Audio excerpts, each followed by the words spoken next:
every day, they could have the PIP parade. All the people driving their brand new Motability cars. Instead of the water rapids, you can have a road you go down that's full of potholes in a car with bad suspension and flat tyres. I don't know why they're bothering building a theme park in this country. They're going right, no one will be able to afford to go to it anyway. How about the Rachel Reeves ride, says Terry in Birmingham. You go round and round and vanish up your own deficit. It's the HS2 ride. It travels at high speed for 10 feet, where everyone gets off and into the replacement bus ride. Tickets are £50 if bought 5 months in advance, or £1,000 on the... Going round the Rachel Reeves is going to have a kissing booth for this theme park. So what I do, mate, I shove a £5 in the pot and you can go in and fill your boots. Thank you very much indeed, and very generous of you. One from G, who says fast-track entry to every ride for illegals, plus a free night stay in the park's hotel and free food. New theme park bumper cars will have to pay a congestion charge, and the funhouse isn't built yet, despite Angela Rayner's pledge to build houses. What about Ghost Train doesn't move because the driver's on strike? Have a good day. This is brilliant for the theme park. How about grow your own cannabis farm? Yeah, that's a good one.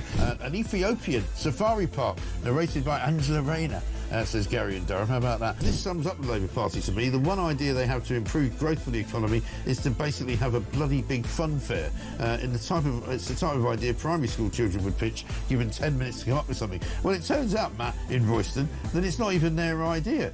But they're now trying to claim it's their idea, even though it was actually the Tories. They have done brilliantly on breakfast, but you know on Drive you've done brilliantly as well. Downhill slide ride surrounded by ULEZ cameras so that people are fined on exit. Love it. You could have a Birmingham-themed Whack the Rat stall. If you whack the rat, you can have your bin emptied for free. On the Labour theme park, a house of mirrors where they're all boarded up because they can't bear to look themselves in the eye. I've got a great one for you, mate. This is for the is this for the Universal theme park run by Labour? Moat right around the park. Yeah. With loads of dinghies. Call it the channel and say anyone who can break in, all is free. Imagine a Scouser say you can break into a theme park for free. Hi, Jeremy. Hey, it's simple. You've got the Labour ghost train. Yeah. Where everywhere is pitch dark. Yes. And as you go through, these day-glow coloured pictures of the Labour cabinet fall down in front of you. You hear the screams for miles.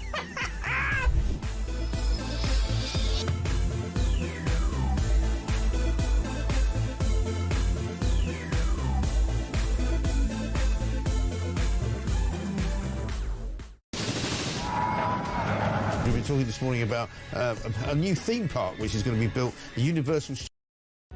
Across the UK, on DAB+, on your smart speaker, on your smart TV, and on your side. This is Talk.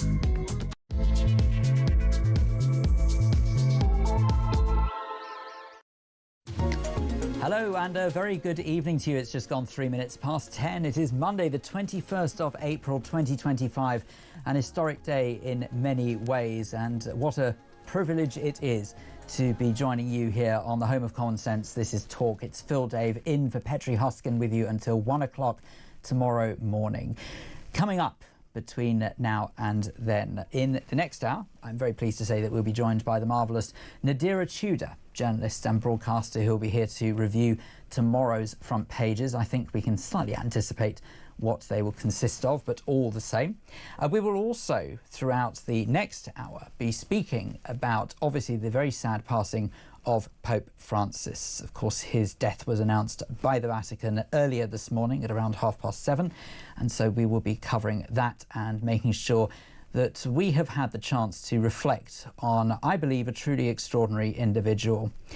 Later this hour, we'll be speaking about a bit of sports, because there are other stories out there, unbelievably enough. So we have an update. It's a Monday evening, so of course Alex 3 Lions Irons will be here to tell us exactly what has happened, and in particular as well how the world of sports has reacted to the passing of Pope Francis.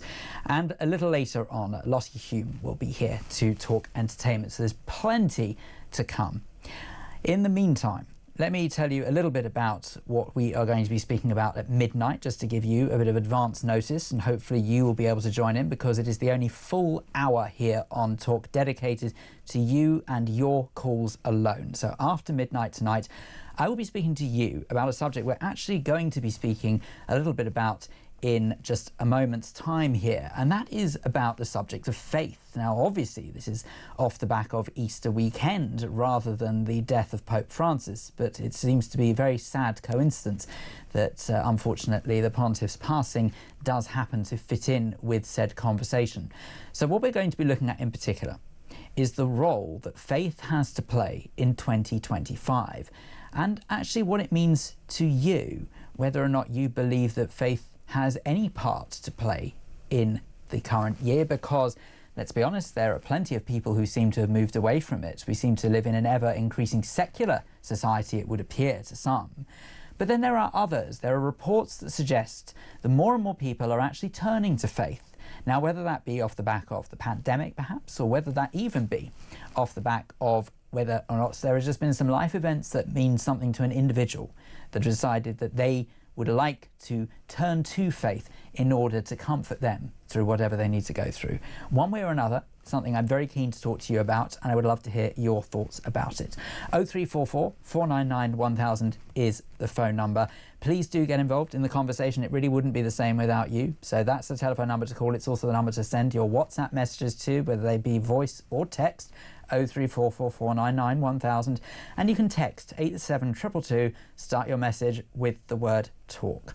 Okay, I think we all know that there is pretty much only one story in town today, and that is of course the sad passing of Pope Francis, who has died at the age of 88, and the poignance the fact that he has passed away on Easter Monday can't possibly have escaped your notice. Well, I'm very pleased to say that there's only one person that I really wanted to speak to about this subject, if we had to speak about it at all, and sadly it means that we do have to, based on the sad news coming out of the Vatican today, and that is broadcaster and very much friend of the show and friend of mine, Claire Muldoon, who joins us now. Claire, a very good evening to you, and it seems almost wrong to wish someone a happy Easter because it doesn't feel very happy based on the news that we've heard today, but all the same, I wish you a happy Easter. Thank you, and indeed I think we can extend that to it being a very poignant, very happy Easter, actually, because yesterday we celebrated the resurrection of Christ, and being in the Catholics, being in the Universal Church of Catholicism, and then today we witnessed the death of Pope Francis. Now, the latter two popes, subsequently to the run-up to Pope Francis' election, we knew St. John Paul II, now as he is, we referred to him as Pope of the Heart, really, or Pope of the Soul. Benedict then came along, who was very much a scholar, very dogmatic in his rollout of the faith and in his papacy. So we referred to him as Pope of the Mind. And indeed now Pope Francis was very much Pope of the Heart. He was Pope of the people. He was the people's Pope, if you would. But his health has deteriorated so much, so quickly, and so quickly over the past few months that none of us actually expected him really to last this long. Yeah, and I was going to say, actually, Claire, it almost feels like, and I don't want to sound crass when I say this, I really do mean this, because for anyone who doesn't know me, I am a person of faith. I mean, I would suggest that obviously sort of my faith, I would declare it now, I'll say it several times throughout the course of the evening, I am of Jewish heritage, but I've always seen great similarities between Catholicism and Judaism, and to me, I can appreciate the importance of a figurehead such as the Pope. And I find myself almost envious that the fact that, technically speaking, in Judaism we don't really have anyone like that, but that's for reasons I won't bore you with now. But it's amazing how someone like Pope Francis actually did manage to survive, because I feel as though to anyone who maybe wasn't of faith, they would have given up to such a degree that they might not have been here to see Easter. And thank God, and I will say thank God, because he was here for Easter, and I know that would have meant a lot to Catholics all over the world. It did, and even him being wheeled out to give his address to the faithful in St. Peter's Square yesterday without his oxygen mask on. It shows the level of commitment, it shows the discipline, it shows the integrity of his role. A very, very, very important role, which will then be the prerequisite to the conclave, which will happen in about a fortnight's time. by the time all the cardinals from all over the world will be able to take part. And it's only the cardinals, Phil, under the age of 80 that will be able to take part in this do we know conclave. what the significance of that is? Because I did know that it was cardinals who are under the age of 80, but I just wondered, because I know that you've, apart from sort of following Catholic faith, actually have done a lot of sort of research into it. Do you know the significance of why they have to be under the age of 80? Well, this all changed by, gosh, I can't even remember the exact year, but it's been the case since then, since the Latin letter, the encyclical was written for the conclave, and for the reasons being that they feel that being of a certain age, you can't actually take the papacy itself, so you cannot be an elected as Pope, really, if you are over the age of 80. It should not be the case, really.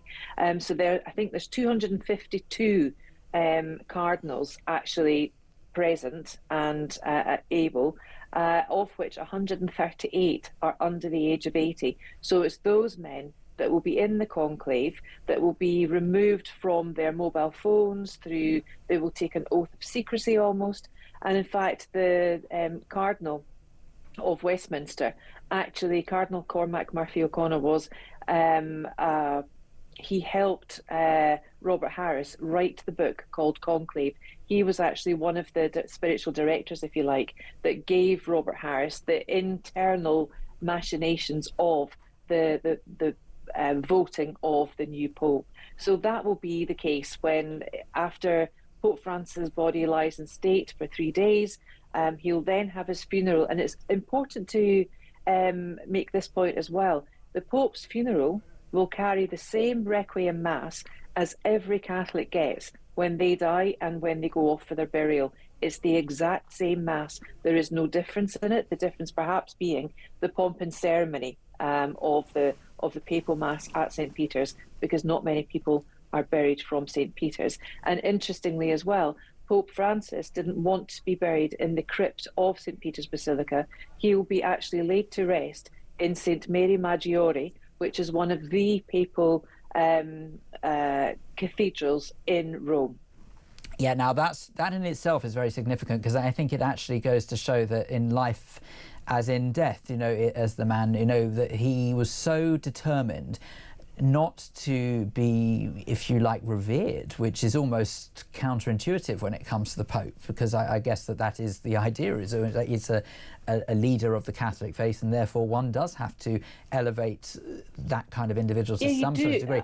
But he didn't want it. He refused to live. He was a very humble man. Very humble. He refused to live, if I'm not very much mistaken, in the palace that is typically where the Pope would reside. He, as you say, wanted to be buried outside of within the typical only Pope compound. In the last century to be buried there, actually. Which is amazing, because it actually goes to show that that is how humble he was. I have to tell you, the first time that I truly appreciated just what an extraordinary individual Pope Francis was is this. I think we'll be able to see a visual clip in just a moment of it. So there's no point in me playing the sound to it because it is all in a foreign dialect. So instead I will explain the actual clip that we're about to see. But this was a ceremony, a mass that he took. I can't remember exactly where it was, but somewhere, I believe, in Europe, I think it was, where he was comforting a young child who was visibly upset towards the front of the crowd of the congregation, and Pope Francis beckoned him to join him up on the plinth where he was, and asked him what the problem was.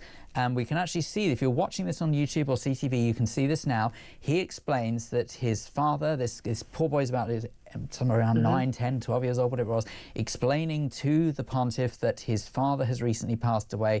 In life, his father made some bad choices, and I believe even actually did do time in prison. I believe I'm right in saying that. And he was terrified that his father would not be admitted into heaven. And that was what was making him so upset. And the pontiff stopped what he was doing, spoke to him in front of all of these people, and reassured him, gave him a hug, which we can see on screen now. And that's when I thought, you know what? That's a truly remarkable man, because in amongst everything else, he sees someone in distress, and that's his go-to setting. Well, the backstory to that, the boy came up with a question because his father was either an atheist or an agnostic, and that there was 4 children. And the child was very, very upset because he didn't think his father, not being of the faith, could get into heaven. And the Pope's response to him was, well, your father must have been a good man because he allowed you 4 to be baptized into this faith, into your faith. And who am I to judge? God will judge on your father's death, whether he be in heaven with him now. And that was the comfort that he was able to give. He wasn't a man, he wasn't so doctrinal that he would say, well, of course, if he wasn't Catholic, he couldn't get into heaven, because heaven's just not for Catholics. Well, then in that case, I retract what I say, because I don't know if he did any wrongdoing. It may well have been because he wasn't a man of faith, and I wasn't completely sure what that was. But thank you. I'm pleased that you did know the backstory of that. But I knew that it was something along those lines, and that was the reason why he was visibly upset. Claire, tell us a little bit about what we can expect in the coming days, because obviously this is a moment in history. I don't think people realise the significance of what we have witnessed today. I think people who, especially people who don't have much faith behind them, probably don't appreciate just how momentous this is. This is ultimately the death of a pope, and it is not, thank God, not something that we see very often, but there is a certain element of ritual that will happen over the coming days that will ultimately lead to a new pope being chosen. Tell us what we can expect in the next couple of days. Right, so these 138 popes under the age of 80 will gather together, come from the Latin cum clavi, meaning basically key to the door, and it's the key to St. Peter's that the Pope will eventually get when chosen. There's 2 colours of smoke that will be emitted from the Sistine Chapel. Black smoke, which means there is no outright winner, and then there'll be white smoke on the event that the Pope will be elected. Now, there are no front runners to this, regardless of what some media outlets are claiming at the moment. There aren't any front runners that the cardinals will vote for.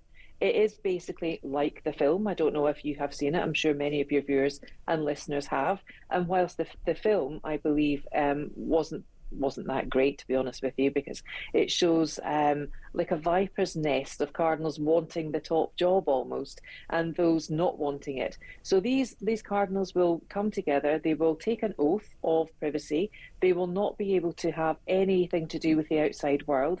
They will have cooks, they will have housekeepers, there will be doctors on site. One of them will be a surgeon, and they will manage to write the names down of the cardinal that they would like to see as Pope, and that it will go through a couple of voting systems really until they get down to a short list. And in the event of a deadlock, they will then whittle down the list to the ones that have been voted for most with the majority votes, and then put them into the majority vote, open up the vote for cardinals to vote for them. Yes, so in other words, if it's the final 2, if you like, then it's the cardinals will only be able to vote for the final 2, and then whoever whoever wins. Yeah, and we believe as Catholics that the Holy Spirit will invoke the help, will invoke the change, will give the wisdom needed to the cardinals to vote for the Pope, who is symbolically, 1, the head of the Catholic Church, and 2, the gatekeeper of St. Peter's, the gatekeeper of the faith, and the head of the Catholic faith. Now, we're very lucky that we do have a head of our faith. Not many faiths do.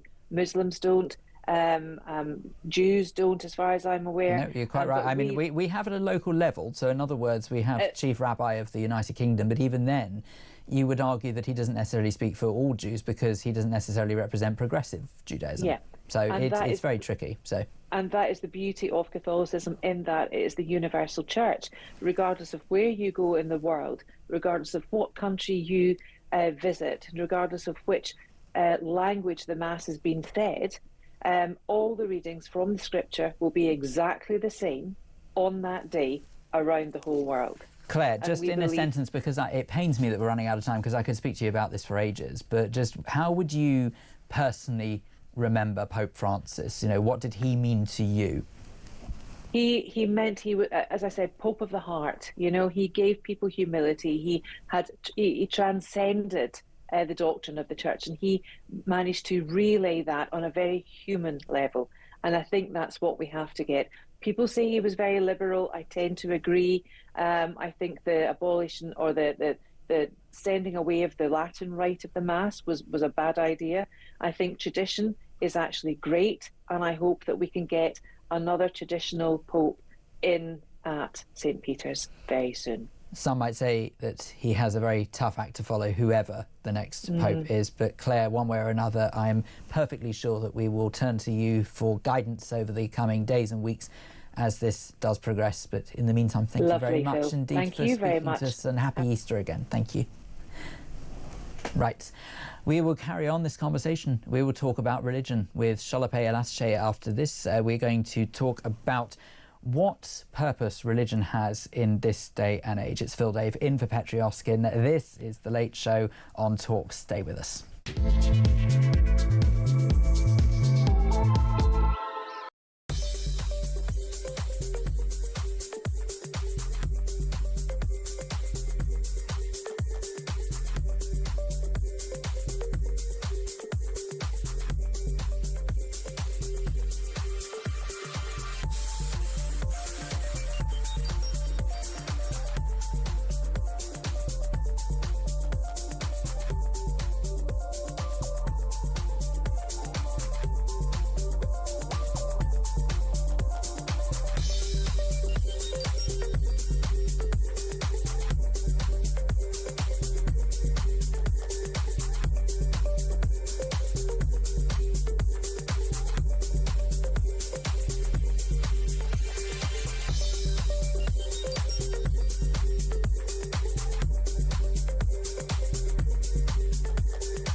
Across the UK, on DAB+, on your smart speaker, on your smart TV, and on your side. This is Talk. A very good evening to you. It's Phil Dave and for Petri Hoskin with you until 1 o'clock tomorrow morning here on Talk. It's now time to steer the conversation in a slightly different direction, a conversation that I wanted to have actually regardless when I knew that I was going to be sitting in for Petri this evening, because this was going to be primarily based off of the back of Easter weekend. Little did I know how relevant the subject matter would be in light of the very sad news that we've heard coming out of the Vatican today, and of course that is the death of Pope Francis. So joining me in the studio now is journalist and host of the In Jesus' Name We Cult podcast, and that is Sholape Elashe. And Sholape, I have to obviously start off by asking for your reaction. I should, I suppose, declare that neither of us are of Catholic faith, but I think we can both appreciate the significance of today. It is a momentous day in history in, well, I suppose in all walks of life, really. You know, that it is not every day that we witness the death of a pope. And of course, how did you react to today's news? Yeah, it's a very big deal, and it's a momentous occasion, and I think it's slightly surreal because less than 24 hours ago, or about 24 hours ago, we saw him waving to people. So it's just very surreal to know that he's now gone. And it is, you know, actually that's the word. You're right. That's a very appropriate word. Surreal is right, because I was saying to Claire, who was speaking to just before the break, that I was personally so pleased that he made it to Easter, because I know how much that would have meant to Catholics all over the world to have heard from the Pontiff on Easter. And it would have been a terrible situation, you know, if they were sort of in between popes, if you like, and didn't have someone to lead the service in quite the same way that he obviously would have done. But let's talk a bit about faith, because that is what you are here to speak about. Easter obviously has significance to Christianity the world over, whether you are of Catholic faith or of any other denomination of Christianity. And first and foremost, how was your Easter? A very happy Easter to you, I should say. Thank you. How did you spend your Easter weekend? Yeah, well, to be honest, a lot of the week and the Saturday was working, but when I did get the chance to have a bit of downtime, I really just wanted to reflect and just spend time with God, really, and praying and reading the Bible and things like that, which just helped me to stay grounded. And yeah, it was really lovely. I also watched a series called The Chosen. I don't know if you've heard of it, but it's just basically about the life of Christ. And yeah, just spending that time reflecting and spending it with family was really important. Now, Charlotte, there are going to be people listening, and I have to put this to you just because it wouldn't be fair not to. We live in a day and age where people choose not to have any faith whatsoever. They may listen to what you're saying and they will say, how is it possible that you can believe in someone? Now, I've got my answer, so I want to hear your answer. How is it possible you can believe in an individual, a being, a spirit, or whatever you want to refer to God as, without actually knowing that God exists? How do you personally fall into faith in that kind of presence, in that kind of sort of thinking? I think it's a really personal experience, and I think until you've had it, you won't understand, is the easiest way, simplest way to put it, really. I've been through some challenges in life, and having God has really just made such a difference to me. I cannot put it into words. It's just something that once you've got it and you've had that experience, nobody can take it away from you, because it's such a personal one. But do you understand why people might be cynical, sceptical about the concept of God? You know, can you understand why people might turn around and say, this is an imagination, this is just a cult? I can't, I mean, this is not me saying it. I've heard people say this. And I guess I just want to get your reaction to what those kind of people would probably say now, how you would feel about it. Yeah, I think I totally get it. There are some really hard questions in life, questions that even as a Christian I tussle with, you know, and I think there's evil in the world, there are horrible things that happen, there are so many reasons why it seems very hard to believe in God, and even harder to believe that, you know, God is holy and just and all those things with everything happening. But what I would say is that I find comfort in my relationship with God when you think about these things. I ask God questions all the time. I'm like, why does this happen? Why is there evil in the world? Why has this person passed away? But you obviously won't necessarily get answers in the way that someone would answer a question if you asked another person that. So how do you interpret the answers that you get, I guess? Well, I believe in the Father, Son, Holy Spirit, and I believe the Holy Spirit dwells inside of me. And so I'll get directed to certain scriptures which provide comfort. The Psalms are full of comfort, or I'll have a conversation with someone and something will click and it will make sense. And sometimes I feel like I do hear God directly. I get instructed to do things or to reach out to people or to pray certain prayers, and I do find the comfort in that, even if I don't get the answer. Now, there are going to be, as I say, some people who just dismiss religion altogether, but what's particularly interesting to me is that there have been reports, certainly that I have read in recent times, and I think in particular I first noticed it during the pandemic, that people are turning more and more back towards religion, so much so that it's almost skipped a generation. So maybe generations before us, maybe one or two generations before us, might have turned their back and said, I'm done with religion now, I don't want anything to do with it, I've seen what it's done to my family, I've seen what it's done to the world, I'm not interested anymore, I'm off. And yet now what we're experiencing is people, it would appear bit by bit, turning back towards religion. So from your perspective, what do you think religion means in the year 2025 and the relevance religion has to society in today's day and age? Yeah, I say there's definitely relevance, and the reason I say that is there's been a recent report, it's actually called the Quiet Revival Report, and it talks about I think it's a quadrupling of 18 to 24-year-olds that are now going back to church. And it's interesting because with the Pope's death, that that age group as well, they're actually turning a lot of them to Catholicism, which I think is really interesting. So I think it's relevant because we are seeing a shift. I think even though, in terms of Brits, I think it's now only 39% would say that they're Christians, but we are seeing something I guess very different on the ground from just the basic statistics. We're seeing, families, toddlers, young people, Gen Z specifically, they are now, they outpace the 60 plus in terms of going to church. So it's relevant because something is happening and people are turning to faith. So I think it's something we have to keep discussing and trying to understand. Now, it would be remiss not to talk about your podcast a bit, because as I introduced you, you are the host of a podcast called In Jesus' Name We Cult. And as a result of it, In Jesus' Name We Cult, explain the title, explain the concept of the podcast and how you got into that.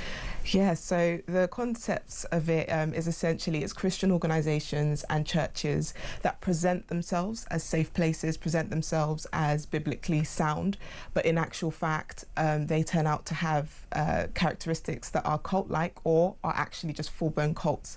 Where the idea came from is I became a Christian at 14, and in the last 10 years since then, I have had loads of encounters with groups that profess to be Christian, but in actual fact, have those characteristics or are full-blown cults. So that's where it came from. And I essentially talk to people who have exited those groups and are finding life outside of it. Fantastic.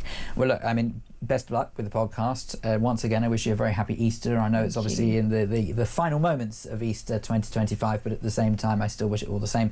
And look, I personally think that it is very reassuring to know, and as I say, as a person of faith myself, that there are people of all generations who can find some sort of comfort in faith. And if you don't find any comfort in it at all, that's fine as well. I don't really want anyone to believe that just because I happen to be going on like someone who is preaching, I'm not at all. I'm a great believer everyone must practice what they want to believe in, and that's what I think is the one of the main beautiful things about this country, and very much a case of speaking to you about it as well, Sholape. Thank you very much indeed for talking to us this evening. Right, coming up next, it will be a sports update. We'll also get reaction from the world of sport to our main story, of course, today. That is the death of Pope Francis. Alex, 3 Lions Irons, joins us right after this.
Across the UK, on DAB+, on your smart speaker, on your smart TV, and on your side.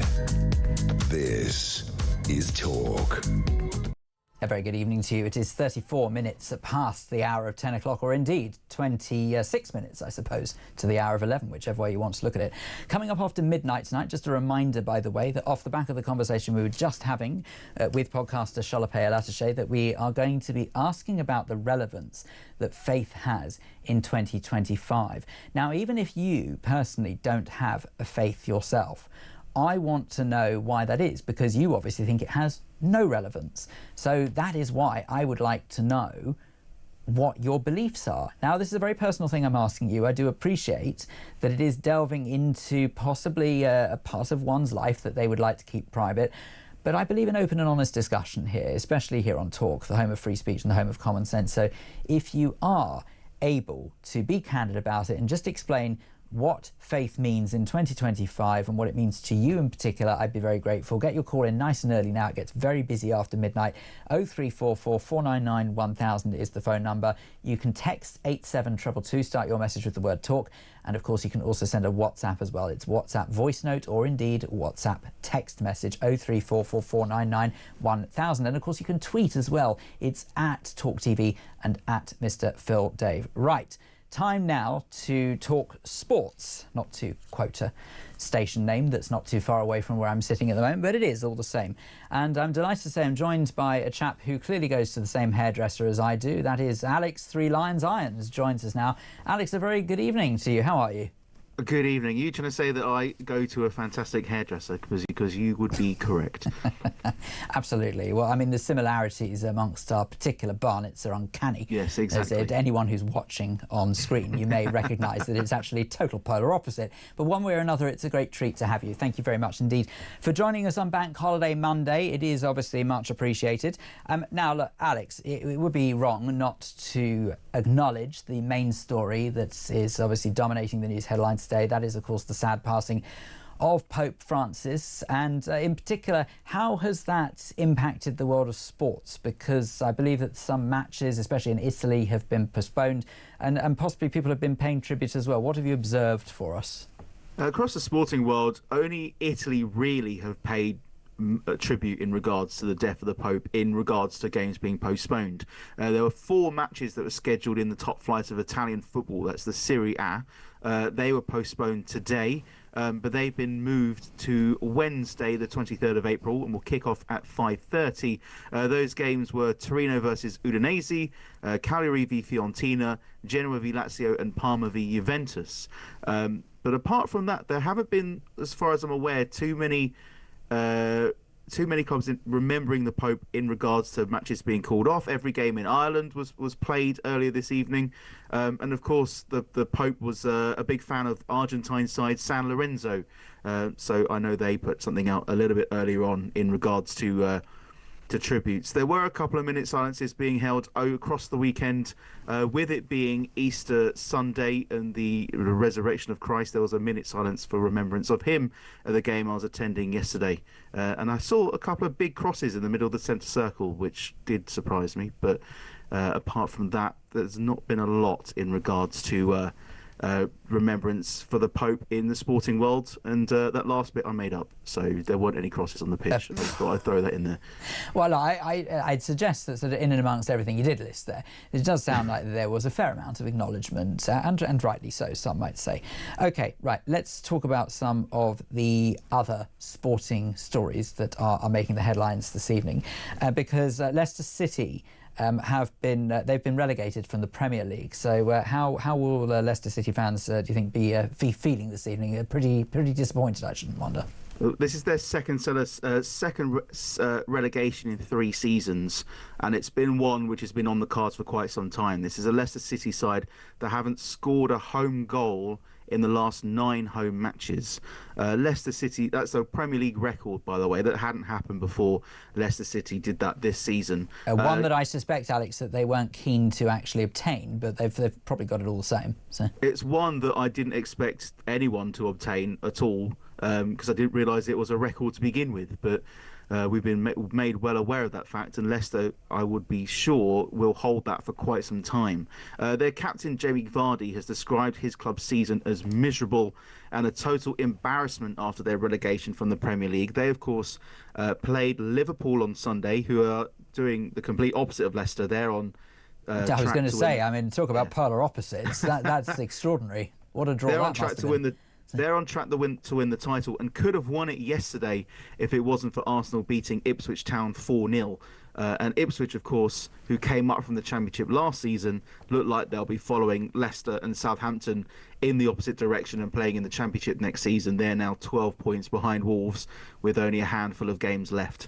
So we have also seen clubs the clubs that will be coming up to replace them next season be promoted. Leeds and Burnley, they won their games earlier this afternoon. Leeds won 6-0 against Stoke to confirm their promotion, and Burnley beat Sheffield United. It was second versus third in the later kickoff. Burnley won that one 2-1 and have been unbeaten for over 30 games in their Championship season. They confirmed promotion as well. So those two teams will fight it out to go up as champions, and the playoff places will be confirmed in the next couple of weeks, and the winner will go through from the final at Wembley at the end of May. So there's still a lot to play for in the Premier League. We've got the Champions League places and the European places still to play for, and of course in the Championship there is the playoffs, and the relegation fight at the bottom of the table is still very much on, with all three places which the clubs don't want to be in. They're still very much up for grabs. Not that those clubs want to grab them to begin with. Who else will fall subject to relegation? Who's your money on? So Premier League, it's more or less bang on for Ipswich Town. They are 12 points behind West Ham, who are in 17th at the moment, who have not had a great season themselves, but because the three teams at the bottom have been so poor, the other clubs haven't really had to do much to steer clear of relegation, including Spurs and Manchester United, who have had awful seasons. And if the three clubs that come up had been a lot better than the ones that did come up were, they would have been in a lot of trouble. But we've seen Southampton, who were also nearly about to grab a record that they didn't want. That's the least amount of Premier League points ever. Derby County have got 11. That was in 2006 when they went down. That's the record at the moment. Southampton have equalled that with 11, but it looked as though they could get less than that. But even if they don't win the rest of their games this season, they would still at least match that record. Leicester were woeful, as I mentioned. They've lost 9 games on the bounce without scoring a home goal. And Ipswich, who have been pretty good so far, just haven't been up to scratch to the rest of the Premier League, which has been a bit of a shame, really, because they look quite promising at the beginning of the season. But all those three sides will come down, and we'll see Burnley come up, who came down last season, and Leeds, who were relegated 2 seasons ago. They'll be back in the Premier League with one other club. And let's try and maybe sort of just end that particular discussion on a slightly more positive note. Liverpool, is it a done deal, do we think? Not quite. They will play next week. So next weekend, both Arsenal and Liverpool play. If Arsenal don't get a result next weekend and Liverpool do, then the title is more or less theirs. It'll be their first title in 5 years since the COVID season. So the last time they won it, they weren't allowed to celebrate it with fans. So it's quite a nice touch this time that they've won it 5 years later, and they will be able to celebrate it with fans. Although, as a supporter of a club that doesn't win anything, it is slightly annoying that it's still a club that wins everything that's going to win it this year. But hey, maybe next season.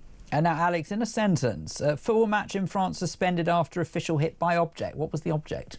Yeah, so this was in France between Saint Etienne and Lyon. Both of those teams are rivals. That was suspended for 40 minutes after an assistant referee was hit by an object thrown from the stands. The assistant referee essentially was hit by a coin thrown from the stands. It wasn't clear which set of supporters it was, but the game did eventually take place. Did continue after it was suspended, with Saint Etienne winning that game 2-1 yesterday. So France recently has had a spat of instances with crowd trouble, and it had died down, and it's a shame to see that it's potentially looking like it's going to spark up again. Alex, 3 Lion Irons, thank you very much indeed for your time this evening. A very happy Easter, what remains of it, to you. Right, coming up after the break, we will be joined by Lottie Hume, who is senior reporter at The Sun, talking all things showbiz. Don't go anywhere.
across the UK.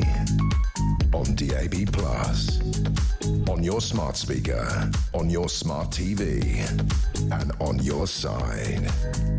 This is Talk. Oh, bother. Here was me thinking that I'd managed to blag my way through a sporting segment and actually sound remotely convincing. I've just found out in that break it wasn't so convincing, but never mind. Look, do you know what? I don't profess to know anything about sport. That's why I'm on Talk and not on our sister station, Talk Sport. However, one way or another, always a treat to have a chat with Alex Three Lions Irons, one way or another. Right, now let's move on to another subject that I'm not going to profess to be an expert in, but it's possibly something I know a bit more about, and that is the world of showbiz and entertainment. And Lottie Hume, who is senior reporter at The Sun, delighted to say, joins us now. Very good evening to you, Lottie. How are you? Happy Easter to you. Good evening, Phil. Happy Easter to you too. It's lovely to see you on the show. How is it going? Yes, well, so far I'm still here. I haven't been taken off air yet. Anything could happen between now and 1 o'clock tomorrow morning, I suppose. But we'll find out in the fullness of time. Now, you and I have got an awful lot to get through. But first of all, I do want to cover how the world of entertainment has reacted to the news that Pope Francis has died at the age of 88. Of course, that news announced at about 7:30 this morning. So I dare say there probably have been plenty of time for members of the celebrity world to pay tribute and to react on social media. Absolutely, Phil, and it's incredibly sad news, but of course Pope Francis touched so many lives, and he met so many famous faces over the years, which included but weren't limited to Angelina Jolie, Leonardo DiCaprio, Katy Perry, Orlando Bloom, Richard Gere. He met some, huge names over the years, and of course tributes have flooded in from around the world from so many people, but also famous faces included in those tributes. So just to read a few of them out, Piers Morgan wrote, "Rest in peace, Pope Francis. His Holiness was a wonderfully charismatic, trailblazing head of the Catholic Church, a relentless champion for the poor, vulnerable and downtrodden, and a strong, bold leader who challenged orthodoxy and people in power, and he loved football." Russell Crowe wrote, "A beautiful day in Rome, but a sad day for the faithful. Rest in peace, Francis." Whoopi Goldberg, she Pope in 2023 and again last year, wrote on Instagram that he was the closest in a long time that seemed to remember that Christ's love enveloped believer and non-believer, and said, "Sail on, Pope Francis, with your love of humanity and laughter." There was a tribute from Antonio Banderas, who reflected on his time with the Pope. He shared a picture meeting him in 2016. Eva Longoria also shared a picture of herself meeting the Pope in 2016 and paid tribute by sharing an image of the pontiff with a praying hands emoji. Reverend Richard Coles, who of course is a Church of England priest but appeared on I'm a Celebrity last year, he was quick to pay tribute to the head of the Catholic Church and shared a throwback photo, and he said, "Into your hands, O merciful Saviour, we commend your servant George, a sheep of your own fold, a lamb of your own flock, a sinner of your own redeeming." And of course, then King Charles, who I'm sure you've spoken about, paid tribute to Pope Francis, saying he was deeply saddened to learn of the Pope's passing. So yeah, Phil, there's just been so many tributes today flooding in, and I'm sure there'll be more to come. Absolutely, and I think it just goes to show the measure of the man. The truth is that whether you are a person of faith or not, that it can be that people can appreciate the work that Pope Francis did during his life and during his time as Pope. Let's move on to some other stories, though, because there are other entertainment stories out there that we should cover. And I don't know whether or not Lady Gaga sees this as entertainment as such, but she tried to entertain crowds at Coachella, and it didn't go to plan. What happened? No, it didn't go to plan. Poor Lady Gaga. I mean, it's not a nice situation that happened for her. She was headlining Coachella, which is, of course, the huge music festival over in the States. And she was on the helm of the main stage when she had a really dodgy microphone. So she had a head mic, so she wasn't holding one. And Ever the Professional didn't flinch when she realized it wasn't working. Now, obviously, in that situation, you get another microphone. So she was given another one. But again, it didn't work. So she was trying to perform some of her hits, Abracadabra, Judas. It was still sketchy with the audio, but so she had to kind of carry on and do all the choreography. And she handled the malfunction like a pro. She went off stage, she got another handheld, one that attached kind of to her face, again didn't work. So she kind of had to awkwardly hold it through the set, and she did end up addressing the situation, and she said, at least I can sing live. All I can do is give my best, and I gave my best tonight. Fans have commended her saying, wow, well done you, because it must be incredibly, she's obviously a professional, but I think anyone in that situation, it must be quite tricky to... Yeah. Well, I mean, I'm going to be honest. If you think about sort of the work that we do, we work obviously with microphones, and if microphones to go, I mean, at the moment there is precisely one microphone in this studio and I'm using it. So if it was to go, I'm not entirely sure what would happen. We'd probably go to a break or something like that, I shouldn't wonder. But the point is that if you do find yourself in that kind of predicament, not that I am comparing myself with Lady Gaga, you understand, it can be quite stressful. So I think absolutely hats off to her for remaining calm, because it is absolutely the way to do it. Keep calm, carry on. Now, someone who didn't necessarily carry on because he wasn't allowed to carry on was Simon Cowell, because he was somewhat stunned at Britain's Got Talent auditions when a member of the audience halted proceedings. What is this? Sorry. Oh, well, do you know what? I wanted to talk about this because I just don't believe it in the slightest. I'm sorry. I'm so pleased you said that, because as soon as I read it, Lossie, I said, that's a stage thing. It's so staged and it really disappoints me. But I mean, maybe it's not, but this is my opinion. So Simon Cowell, he basically had a member of the audience at Britain's Got Talent over the weekend shouting him until the show ended up kind of panning towards him. And it was a man called Max Fox, and he was a singer. And he said to Simon that he'd been desperate to get an audition, had been trying for years since he was 16 years old. He said, 19 years I've tried to get in front of you, and I've never had that opportunity to let me show you what I've got. And security kind of encroached on him as he was trying to get nearer and nearer to Simon, and he was only sat a few seats back, which already... Oh, funny that. Yeah, I wonder why. Flag. Yeah. Exactly. How could he get so near and yet so far? Totally. Yeah. He ended up getting up on the stage, as it's kind of become a viral moment over the weekend on social media, and he got up on the stage, he belted out My Way by Frank Sinatra. Big standing ovation. If you know Britain's Got Talent, that goal buzzer was pressed by Amanda Holden as well. Of course. Okay. I just don't believe it for a second. I think, with Britain's Got Talent, it's one of those where it's very easy to have ticked. Everything's been done now. Where do they find those kind of unique acts and bring that difference in? So I think it's just one of those where they're trying to keep us amused, but no. Look, do you know what? I have to say, well done to them, because they've managed to get us talking about it, and it's not necessarily something I thought we'd be speaking about on Talk, let me tell you. Exactly. So the fact that they've managed to get us reacting to it, I suppose they have done their job. But I wonder, with the producers of these kind of shows, just how gullible they believe the audience at home are, because don't get me wrong, we have no proof this could be legitimate. I don't personally believe it is, but it could be legitimate.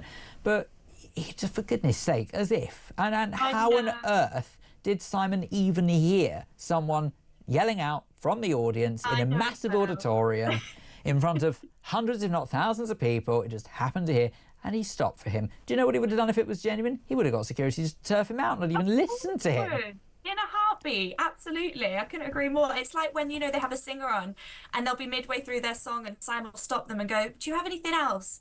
And then suddenly they'll belt out this incredible song, won't they? And then amazing. They just happen to have something else prepared. It's funny how they didn't go for the good song in the first place and didn't actually necessarily just stop the audition. Anyway, a couple of other stories to rattle through. Stacey Solomon potentially on Strictly. Yeah, you know how it gets to with this time of the year. We start to talk about Strictly names already in showbiz. It's like the big. You say start to, it's not till the end of the year. This is quite far in advance. I know, but this is just how it goes. The Strictly fans are serious fans. They want to know who might be on the show this year. Stacey Solomon's one of those huge names, Phil. She is. She's been approached by BBC bosses to star on this year's Strictly Come Dancing. She's a huge fan. She's always said she's obsessed with the BBC One show and would love to take part. And of course, she does have that musicality, because she was on the X Factor. However, according to Stacey, she's got 2 left feet.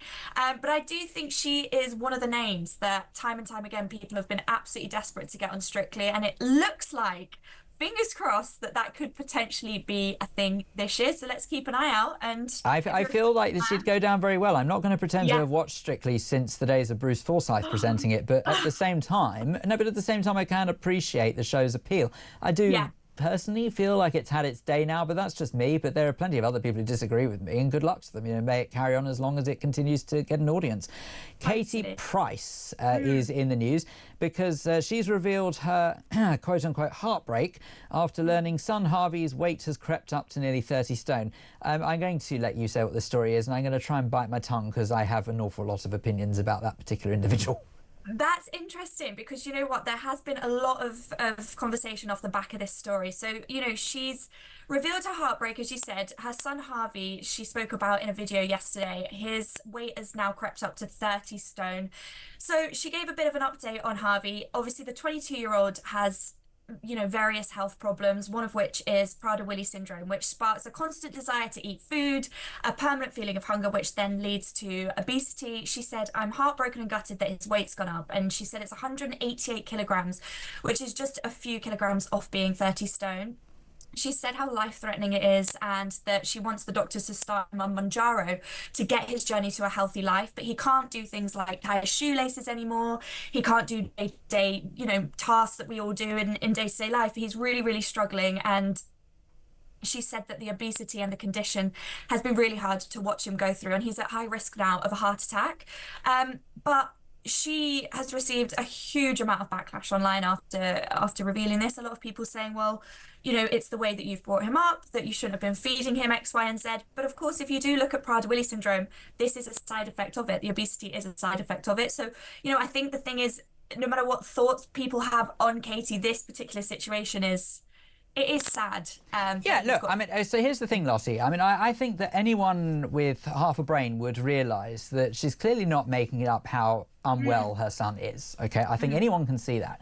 But here is where I have a bit of an issue, is because even if she doesn't mean it to be the case, and I'm not convinced she doesn't mean it to be the case, but then again, I don't know her, it comes across as that she's always exploiting his condition for the sake of getting publicity. And that's what I don't like. You know, as far as I'm concerned, let her do whatever she wants to get publicity for herself. Knock yourself out, enjoy yourself, and do whatever you want. But there is a very strict code of conduct that we follow in the world of broadcasting that says that you would never ever be legally, this is actually as far as Ofcom is concerned, allowed to exploit someone who is in a vulnerable position in the name of entertainment, in the name of sort of, if you like, building an audience. And as far as I'm concerned, that's why we're very careful with the calls that we take on Talk and all things like that. But when it comes to someone like Katie Price, who doesn't necessarily fall under the remit of Ofcom, which is the regulation, I don't understand why it is in any way acceptable for her to constantly parade her son through the press like some sort of, I'm sorry to say it, circus act. And I find it deeply troubling. Now, she'd probably deny, I'm sure she would, she's not here to answer herself. In a sentence, what do you think? Well, it's not the first. You're not the first, and you're not going to be the last to have that opinion. So I do think, you know, this is a conversation that's always been had about Katie and her children, and I think this is why, sadly, when she does tell people about these really horrible things and heartbreak and the health conditions going on with their children, this is why the reaction can be quite negative.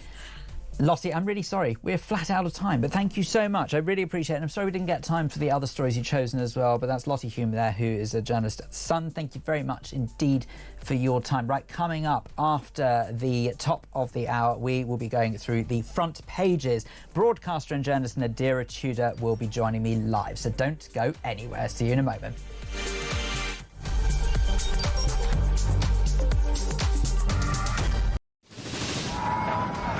We've been talking this morning about a new theme park which is going to be built. The Universal Studios apparently are going to build it in Bedfordshire. We've been asking many of you to give us some ideas for theme parks. Alison in South Wales says in the new theme park at 5 p.m. every day they could have the PIP parade. All the people driving their brand new Motability cars. Instead of the water rapids, you can have a road you go down that's full of potholes in a car with bad suspension and flat tyres.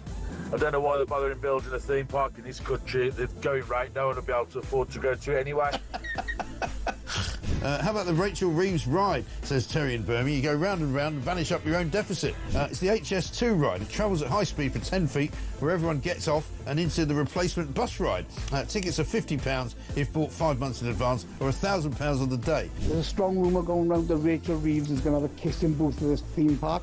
So what I do, mate, I'll shove a $5 in a pot and you can go and fill your boots. Thank you very much indeed, and very generous of you. One from G, who says fast track entry to every ride for illegals, plus a free night stay in the Parks Hotel and free food. New theme park bumper cars will have to pay a congestion charge, and the funhouse isn't built yet, despite Angela Rayner's pledge to build houses. And what about Ghost Train doesn't move because the driver's on strike? Have a good day. This is brilliant for the theme park. How about grow your own cannabis farm? Yeah, that's a good one. An Ethiopian safari park narrated by Angela Rayner. Says Gary in Durham. How about that? This sums up the Labour Party to me. The one idea they have to improve growth for the economy is to basically have a bloody big fun fair. It's the type of idea primary school children would pitch, given 10 minutes to come up with something. Well, it turns out, Matt, in Royston, that it's not even their idea. But they're now trying to claim it's their idea, even though it was actually the Tories. They have done brilliantly on breakfast, but you know on Drive you've done brilliantly as well. Downhill slide rides surrounded by ULEZ cameras so that people are fined on exit. Love it. You could have a Birmingham-themed whack the rat stall. If you whack the rat, you can have your bin emptied for free. On the Labour... Across the UK, on DAB+, on your smart speaker, on your smart TV, and on your side. This is Talk.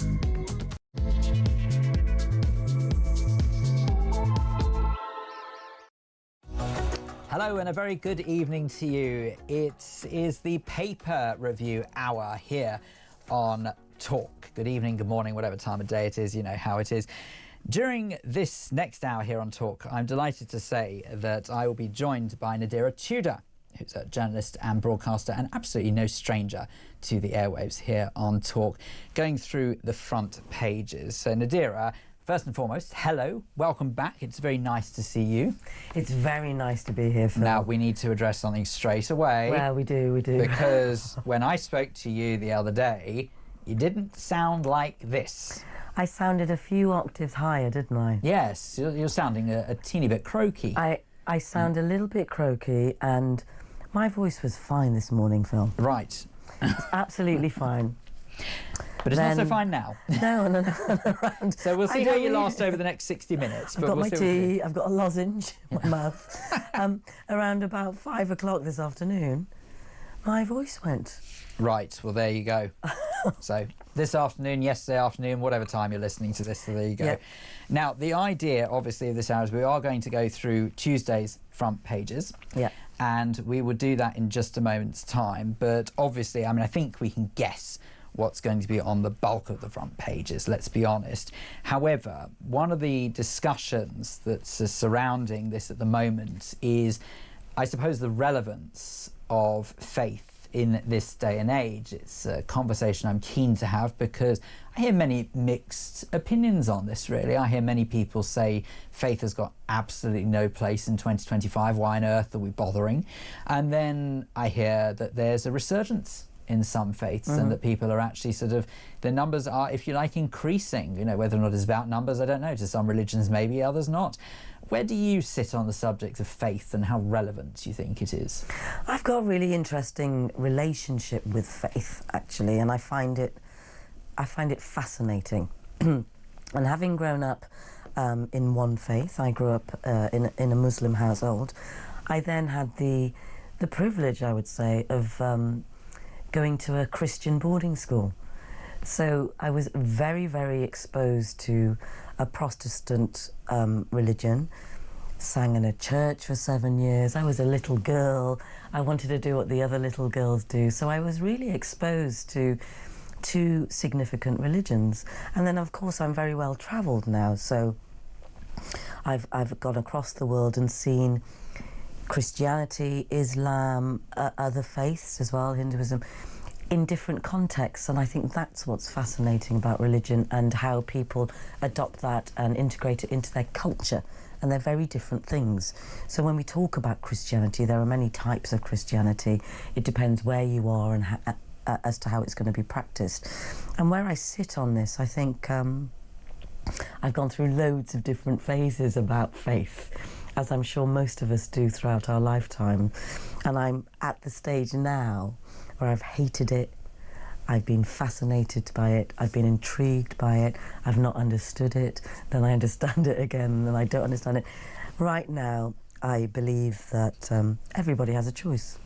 Yeah, and so here's the thing. I know when it comes to, and it's interesting, by the way, what you were saying about raised in a Muslim household and going to a Christian school, because I was raised in a Jewish household but went to a Church of England school for some of it as well.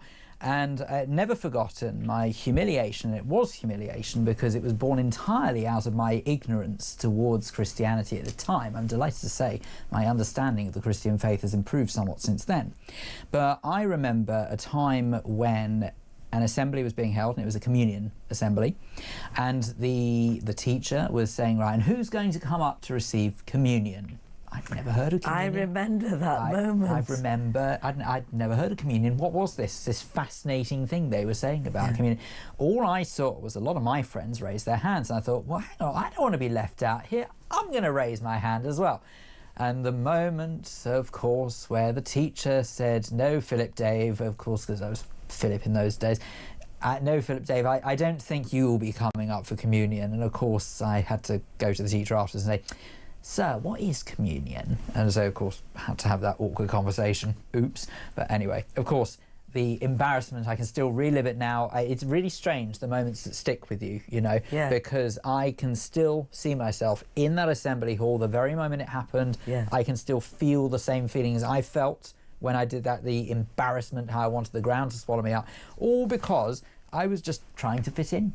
But I suppose in some weird way, that's actually what faith is designed for, it's to find common ground for people who believe in the same thing.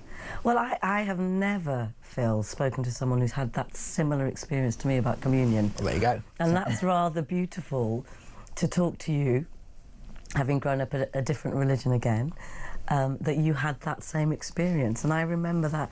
And as a kid, you do want to fit in. And I was absolutely fascinated by the drinking of the wine and, you know, what is this bread? And, you know, the whole ritual of communion. I was absolutely fascinated. So you see, well, the thing with the ritual of communion is curious to me anyway, because actually it's quite similar. And again, I've sort of always drawn parallels between the Abrahamic faiths, you know, that being, of course, Judaism, Christianity and Islam. And one of the similarities, certainly between Judaism and Christianity, is the breaking of breads, obviously a communion wafer, and also of the drinking of wine. Now, the wine has different symbolic meanings to both religion, but it is ultimately still very much the same thing. And equally, might I add, having tried both what's known as Kiddush wine, which is the Jewish equivalent, and communion wine, which is the Christian equivalent, both of which, may I say, are equally as disgusting. So I really wouldn't actually sort of say that it's a case of any religion is better than the other. It's amazing how every single follower of both of those faiths really have to suffer drinking the most sickly sweet, saccharine wine you've ever tasted in your life. Ugh. But anyway, let's move on from that before it cringe. Yeah, sorry, not that is obviously the main purpose of this discussion. Drink responsibly, please. But I would suggest that sort of it fascinates me how, in spite of the fact that faiths, especially when it comes to the Abrahamic faiths, are so similar, and yet it causes so much division. And that's probably what I find the most intriguing about faiths, because I've always tried to find ways that unite the religions together rather than separate them. And even when you consider, say, tradition when it comes to Hinduism as well, I know plenty of people who follow Hinduism, and whenever I speak to them about, say, for example, cultural expectations, shall we say, imposed upon them by their family, they're very, very similar to, say, that of a Jewish faith as well. And to be honest, I actually think quite similar when it comes to Islam as well. You know, it's all about family. It's about making sure that you look after older generations and that family is core to everything that you do. You don't turn your back on your family. They are, of course, the bedrock, if you like, of your very existence. And it's extraordinary how just everyone interprets things in different ways, and subsequently can just sort of fall out over what actually seems to me the most minute details. I 100% agree with you with this. You know, there are real synergies between those religions, and I would argue most religions are based on a moral compass. you know, the very basics of, you know, don't kill someone just because you're getting angry, and, you know, don't be jealous, and, you know, envy and all those greed and all those things that as human beings, I would argue, we should be aware of.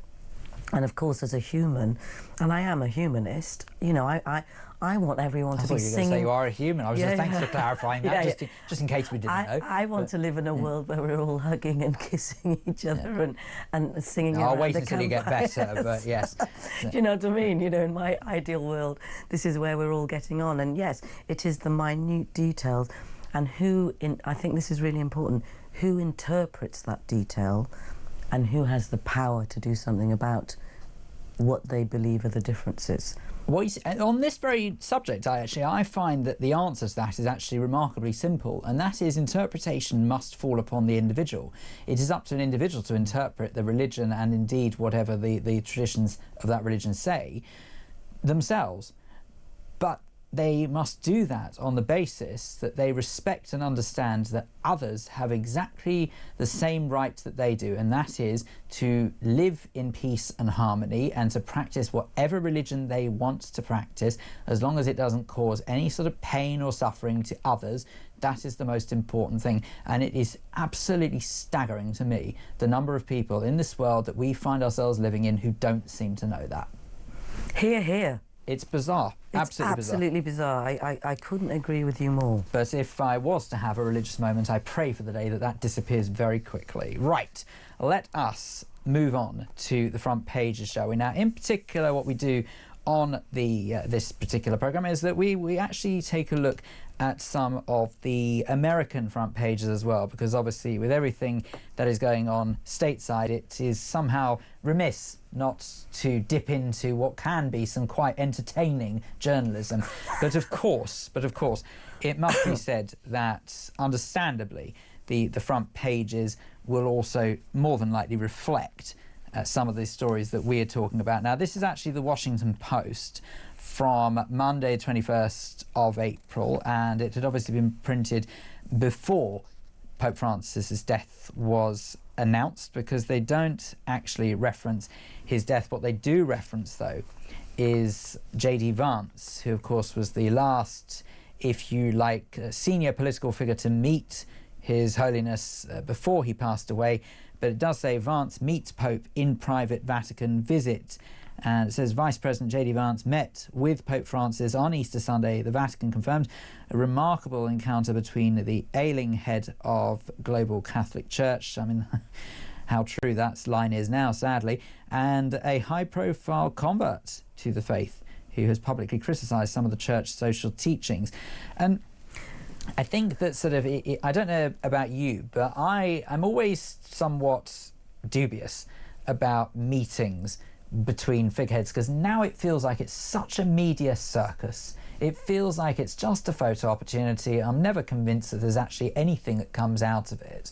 And I just wondered how you feel about what we witnessed to basically be His Holiness' final meeting with some sort of senior political figure in the form of J.D. Vance, the Vice President of the US. I mean, I don't really know what to say about J.D. Vance being almost the last official figure meeting the Pope, who has now passed. You know, it's quite something, isn't it? Especially, you know, you get the feeling that there was not necessarily an affiliation, and I do agree with you. These meetings often feel like, you know, they're just doing the rounds, aren't they? You know, which boxes do I need to tick? And this is quite a poignant box, isn't it? I feel.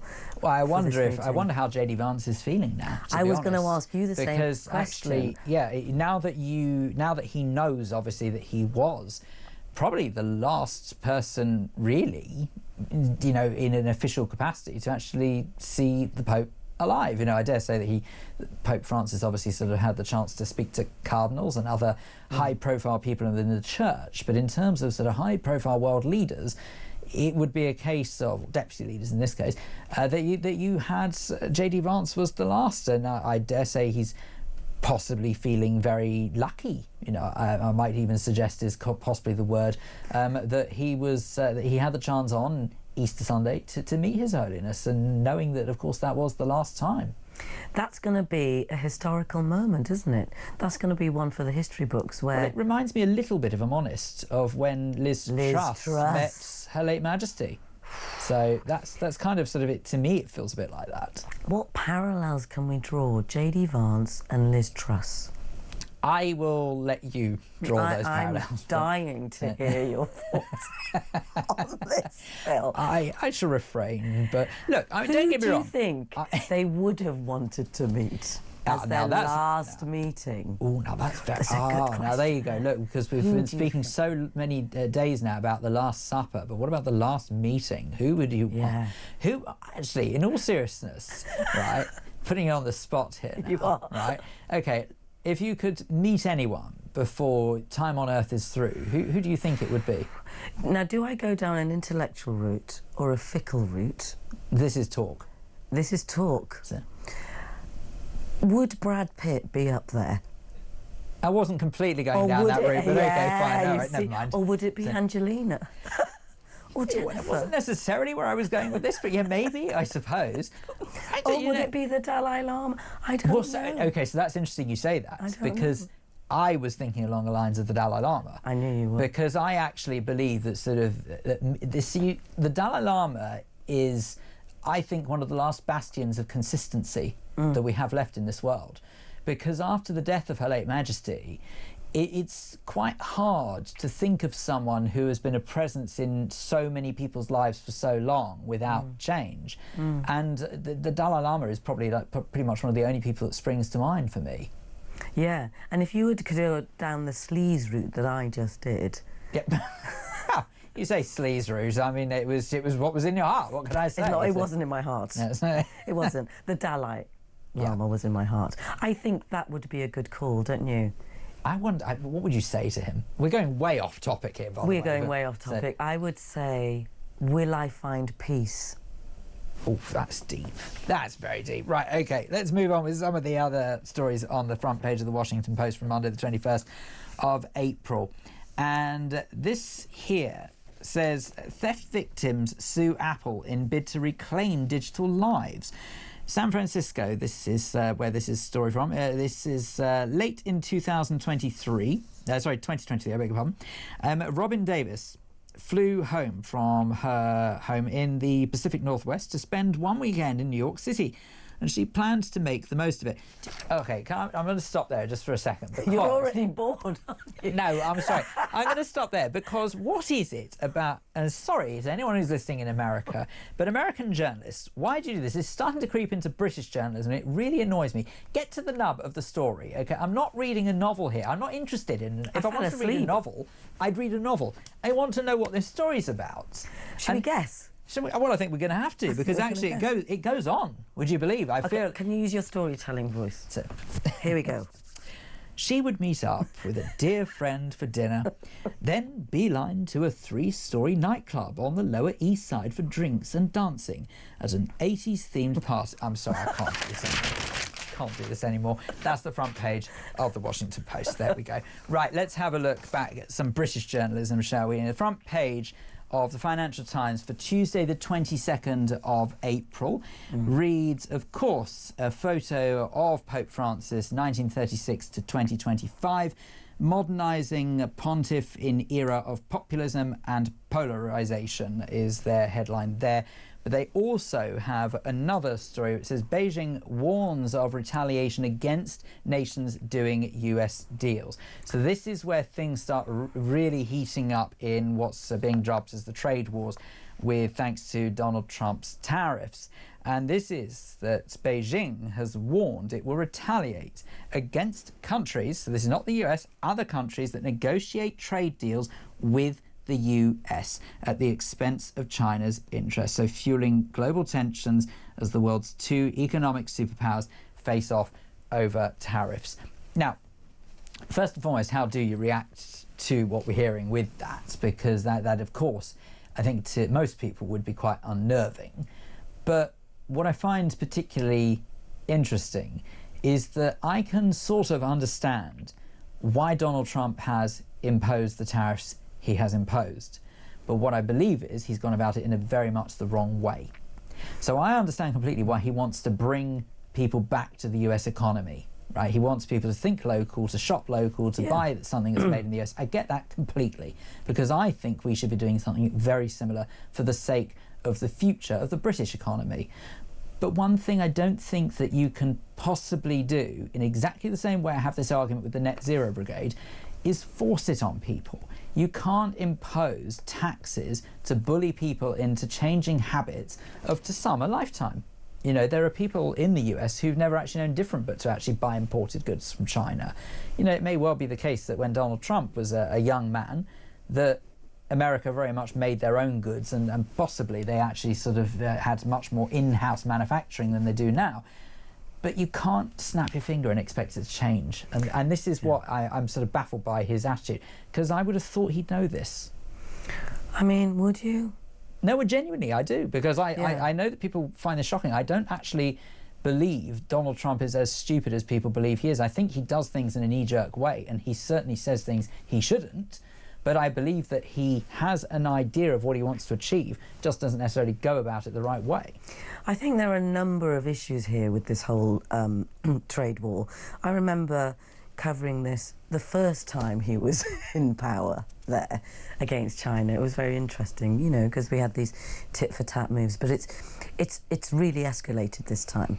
And you're right, the theory that countries like the US and the UK as well, we've kind of lost our manufacturing, we've lost control in some ways of our own, of what we can produce ourselves, the homemade products, and we live in such a globalized world now that I think most of us, as this is unfolding, are unaware of how much of our produce is built elsewhere.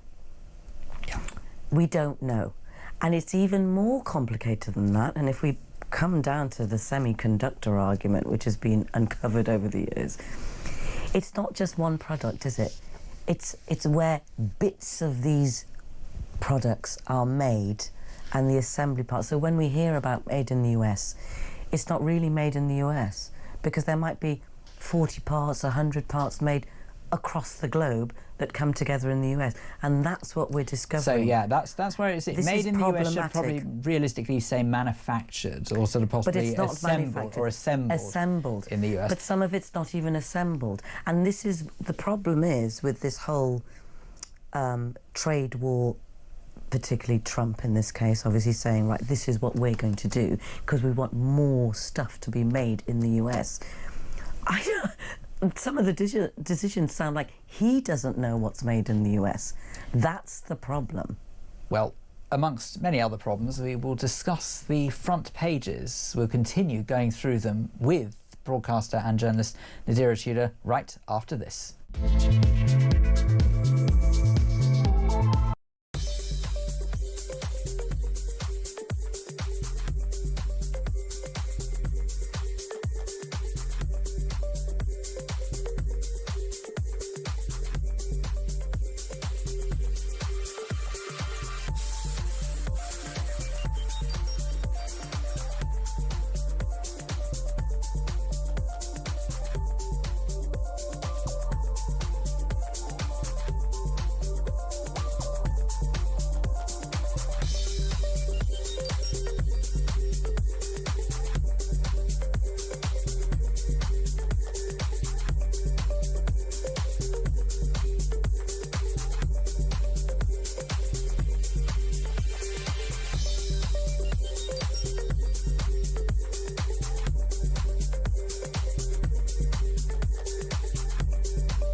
Across the UK, on DAB+, on your smart speaker, on your smart TV, and on your side.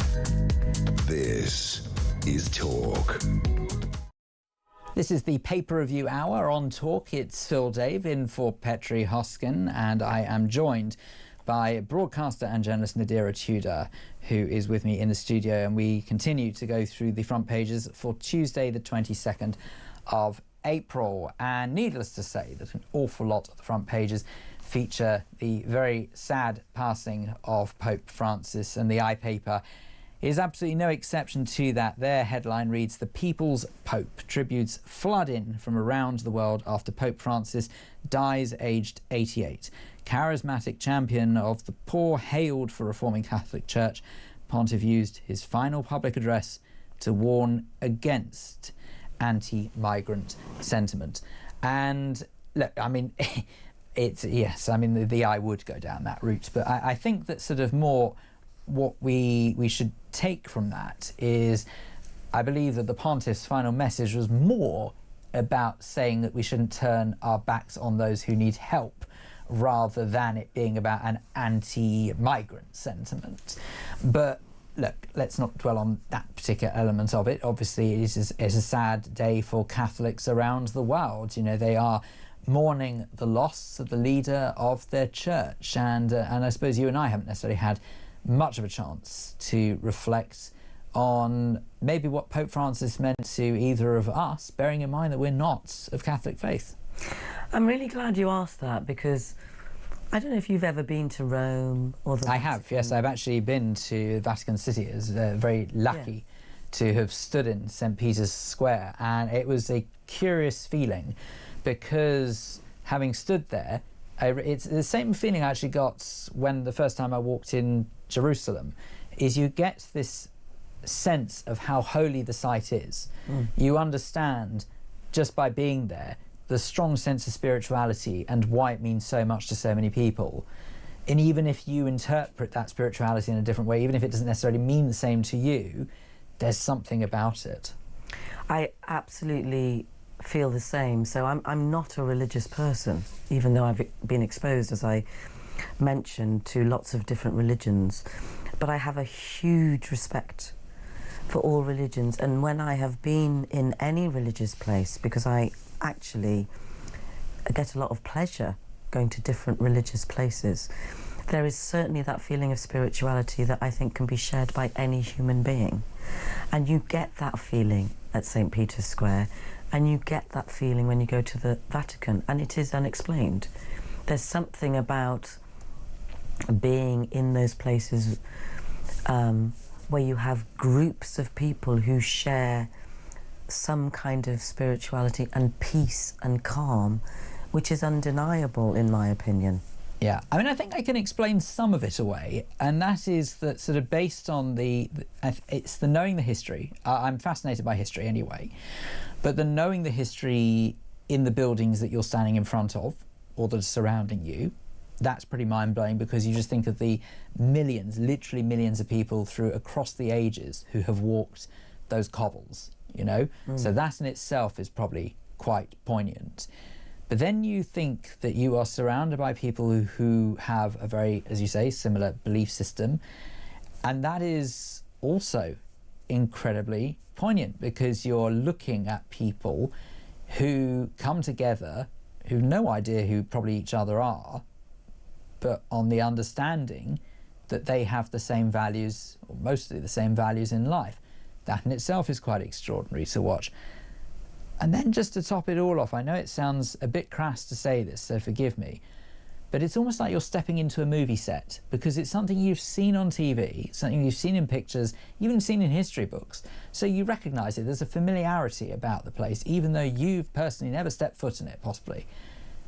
And yet, you're trying to comprehend that as well. So there's all of those things and so much more coming together on top of this immense feeling of spirituality about it. It's an extraordinary experience, and like I said, even though religiously speaking it doesn't mean much to me, I can totally understand why it means so much to so many people. Yeah, and that is about your respect as well. It's about our respect of other people, and what you were saying before, their choices, and you know, their beliefs, and respecting what they choose to do in their lives.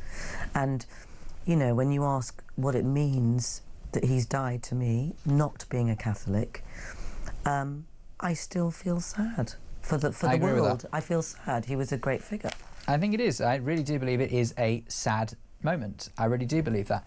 If we have a look at the front page of the Daily Mirror for Tuesday the 22nd of April, it says People's Pope, Pope Francis, 1936 to 2025. He fought all his life for the poor and the forgotten. He was the, and then it says People's Pope. And I certainly believe that it was very obvious how Pope Francis did champion the if you like, it sounds again a bit wrong to say it's the underdog, you know, I don't really mean that, but those who needed him to champion them, if you see what I mean. I suppose that's how he came across to me anyway. I find it extraordinary. I mean, I know they're going to go through the whole process of choosing the next pope. I find it extraordinary how they come to the conclusion and choose a pope that's able to do that. Because there's a lot of choice that they have.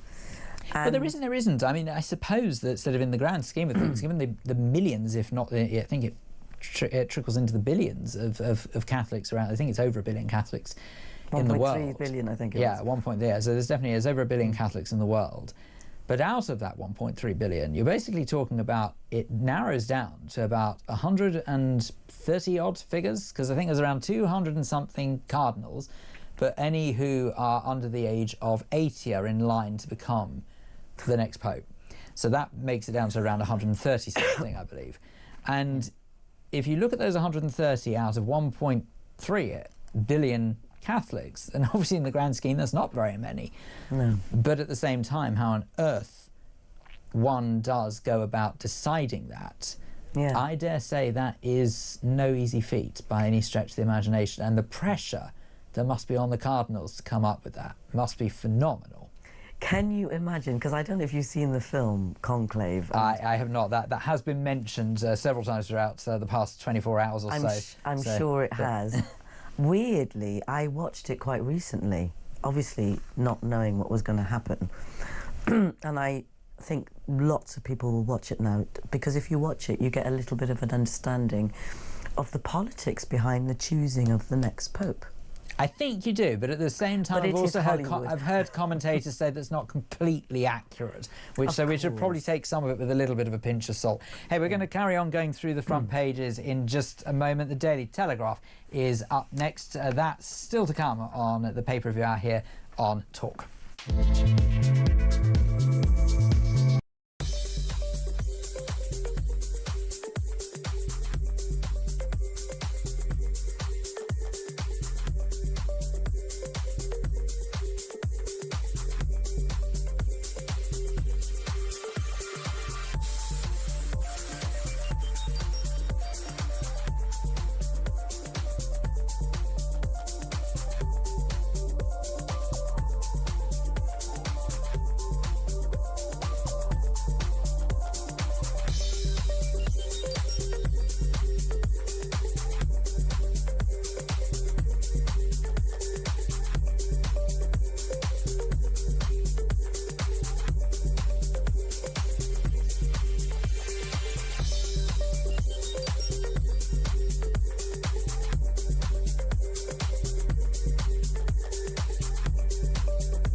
Across the UK, on DAB+, on your smart speaker, on your smart TV, and on your side.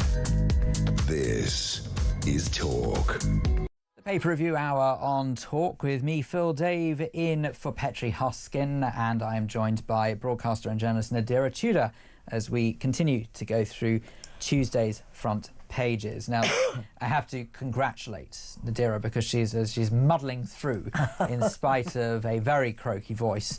But you're sounding good, Nadira. Well done. You've had another cough sweet, so hopefully that will sustain you for the next 30 minutes or so. Yes. So thank you for fighting through. Let's look at the front page of the Daily Telegraph, much the same as you would obviously expect, covering the death of Pope Francis, 1936 to 2025, one last Easter blessing, and his work was done.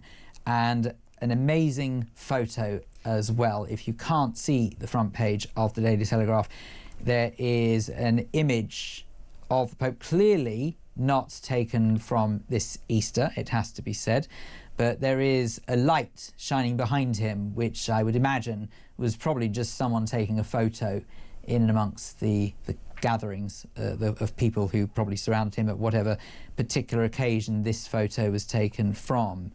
But it's a light flashing behind him, and of course it sort of is symbolic, one would assume, of some sort of saintly-like appearance. So there you go, so covering the death of Pope Francis. But other stories on the front page of the Telegraph we'll get to in just a moment, because I want to actually explore the idea with you, because I personally believe there is something exceptionally poignant and meaningful about the way that the Pope survived one last Easter, as Daily Telegraph has covered. Because, you know, I actually wonder whether or not a lesser person, like I said, in other words, maybe someone who possibly had no faith or nothing to work towards, potentially being that unwell, would have given up if in a similar situation. But Pope Francis, clearly, Easter, the holiest of time of year for Christians the world over, whether they're Catholic or other denominations, and he was clearly determined to make it for one last Easter, and I think that would have meant a lot to a lot of people. It really does feel like that, doesn't it? It feels like he wanted to make it through, and it does feel very poignant. And Easter Sunday, you know, that meeting with J.D. Vance and people not really realising what was going to happen the following day. Yeah. I think it's pretty incredible, really, considering how ill he actually was. And he also, with the greatest amount of respect to him in life and death, he really did look desperately unwell in recent months, and you could see he was clearly on some sort of steroid medication that meant that he had really sort of become unrecognisable to some degree as well. Yeah. And you don't go on that kind of medication without a serious need for it. So absolutely not. And I actually think it's really lovely, this photo that you've just described with that light.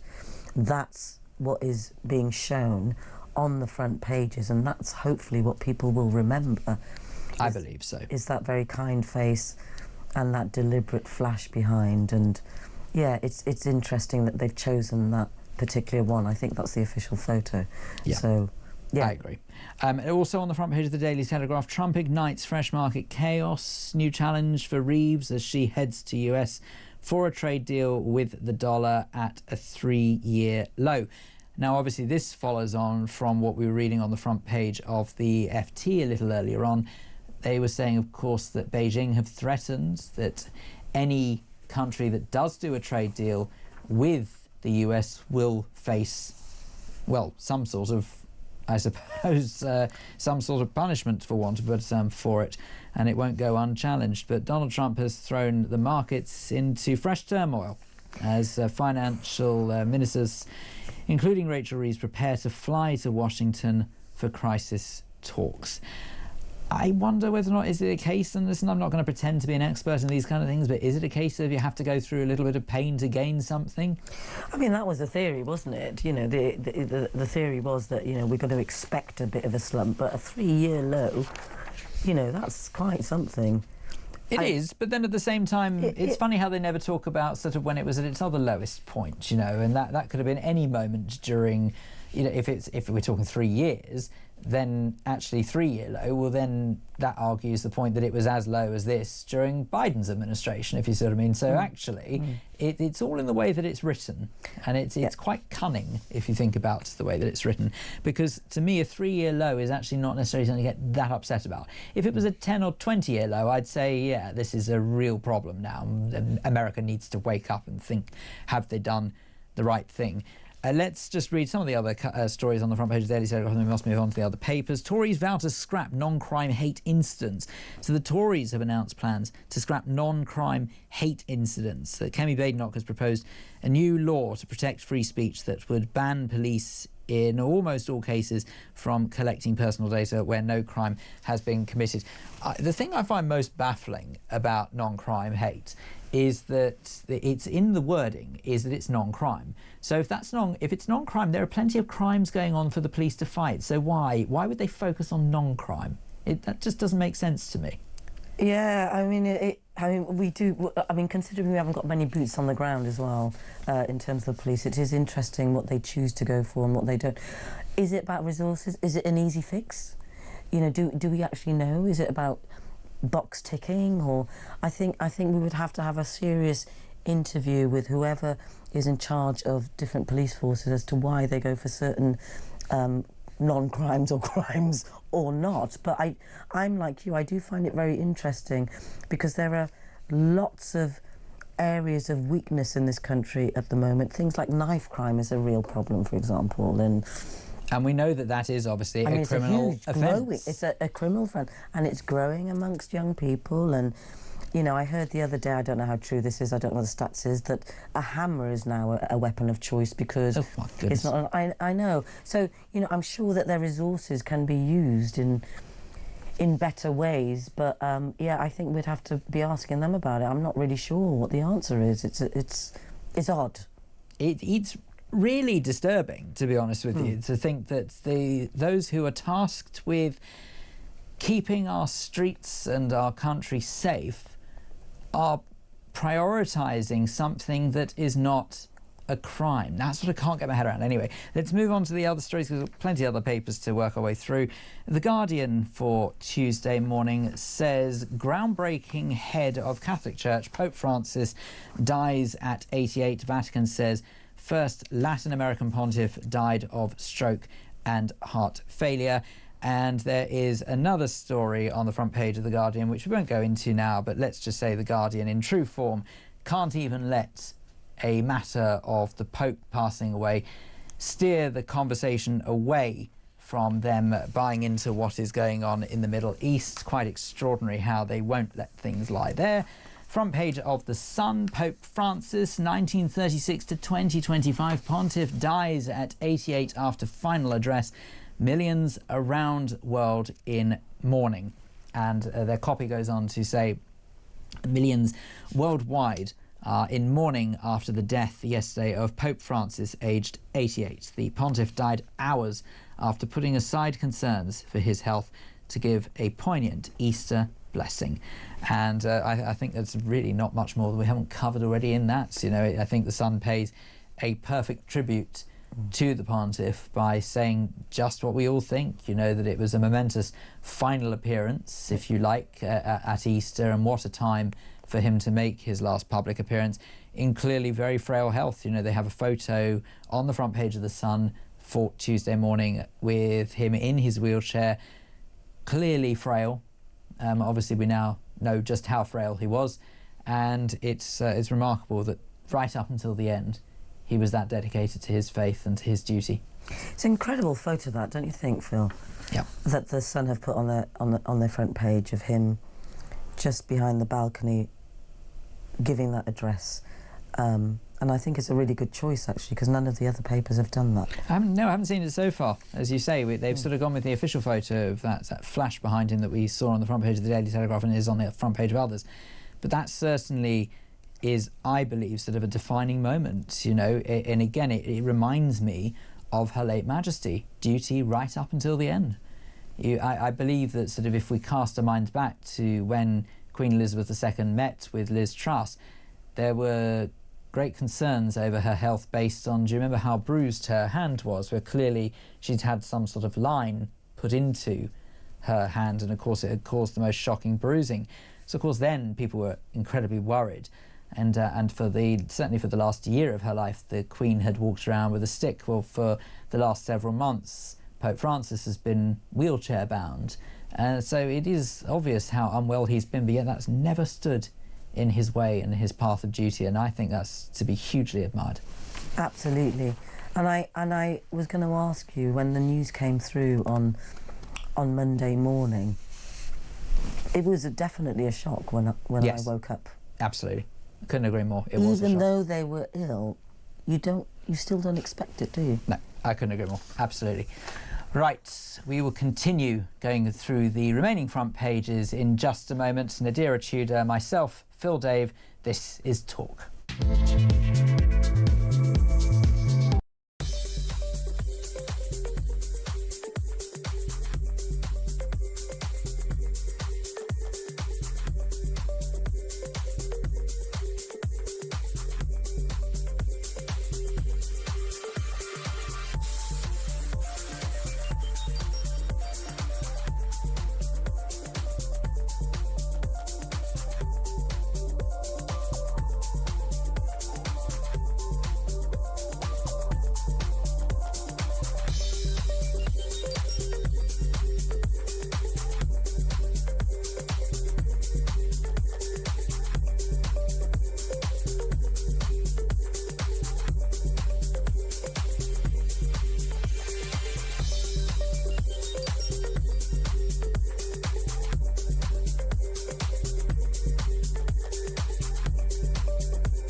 across the UK, on DAB+, on your smart speaker, on your smart TV, and on your side.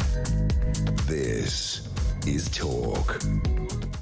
Home of common sense indeed. This is the pay-per-view hour, the final part of the pay-per-view hour with myself, Phil Dave, and broadcaster and journalist Nadira Tudor, who joins me to go through Tuesday's front pages. I've got a couple more to go through, all obviously, as you can imagine, covering the same story.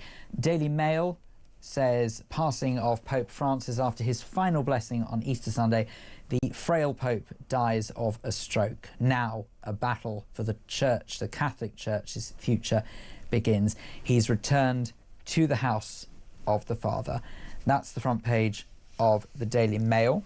The front page of the Metro goes on a very similar basis. The final blessing, serving to the very last, then stroke kills ailing pontiff aged 88. And I think that is actually what's quite curious about the pontiff's departure from this world, is that actually, in spite of, now obviously I'm not a medical professional, I'm not going to profess to be, but in spite of his failing health based on respiratory problems, of course, some people might not realise that actually he'd actually had a part of his lung removed. He actually had limited breathing capacity.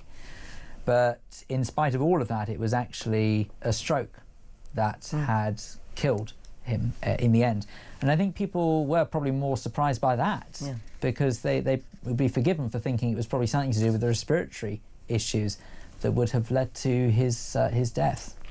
Yeah, and there's not much awareness about a stroke, but I think it's the blood supply in the end, isn't it? To yes, the well, heart. it's and the brain. It's a clot. It's a clot or a bleed on the brain that ultimately can cause the blood flow around the body to fail, and triggering a heart attack. In this instance, is what happened to His Holiness. So there we go. That is the front page of the Metro, the front page of the Daily Star. Also United, Francis I, it says, which of course no one really refers to him as Pope Francis I, even though of course that is what he is, because he was of course the first person to assume the name Francis, taken, I believe, if I'm not mistaken, after St. Francis of Assisi. So yes, Pope Francis I, 1936 to 2025, the People's Pope, they say. Pontiff of the people, Pope Francis has died aged 88, just hours after greeting Easter crowds and US Vice President J.D. Vance. I'm not going to refer to J.D. Vance in the way that the Daily Star rather disrespectfully do. The front page of the Daily Express says, he touched the lives of so many. King leads tributes to the Pope, who has died aged 88 after final act of Easter devotion. And what's obviously quite curious is that someone such as His Majesty is, obviously he is the head of the Church, he's head of the Church of England anyway, but His Majesty has always said he wants to be the keeper, the guardian, if you like, of faiths rather than the faith, which is obviously one of the most poignant changes he made by comparison to Her late Majesty, who was of course the keeper and the guardian of the Church of England and the faith in the singular. So I suspect that King Charles possibly sort of sees a great poignance behind the death of the Pope, knowing that he has also met him quite recently, actually, when he was in frail health. And needless to say, of course, the King is probably, I dare say, also thinking of his own mortality for his own health battle that he continues to go through. Really significant, to see someone such as the King meeting someone such as the Pope. I mean, really, such big characters and influences on a global stage, on a global platform, and also non-politicians. And that's quite interesting. Yeah. So I think that's what's key about meetings like that, is the fact that, in theory, there's no political context in those meetings. It's just two very significant characters in the world meeting. Yeah. And that is what's on the front page of the Daily Express. And the final front page for us to go through for this Tuesday morning is the front page of the Times. And it says here, outsider with a mission to change the Catholic Church, Pope Francis 1936 to 2025. Pontiff died in Vatican residence of stroke and heart failure. Deeply saddened king leads the world's tributes. And you know what? It is, I think it is his, without doubt, his legacy. The way that he was clearly a very liberal-minded pope. Now, I'm not going to pretend that in the world of politics that I'm in any way, shape or form quite liberal-minded. I think I'm reasonably liberal given my political beliefs and backgrounds. But might I suggest that when it comes to someone such as a figurehead of the church, in particular the Catholic Church, which of course has connotations of quite conservative values, shall we say, it is curious how juxtaposed Pope Francis was as that figurehead of the Catholic Church, and I believe that will be his lasting legacy. Oh, absolutely. You know, when you read all the tributes and what people are writing about him, it is very much based on that openness and that inclusiveness and that desire to want to, like you said at the beginning, not the underdog, but certainly help those in need, those who need that extra help. And it's really clear, because people don't just write that stuff. You know, there has to be some elements of truth in that. You know, we could be really cynical and say, OK, they're just saying that. But I think in this case, it's genuine.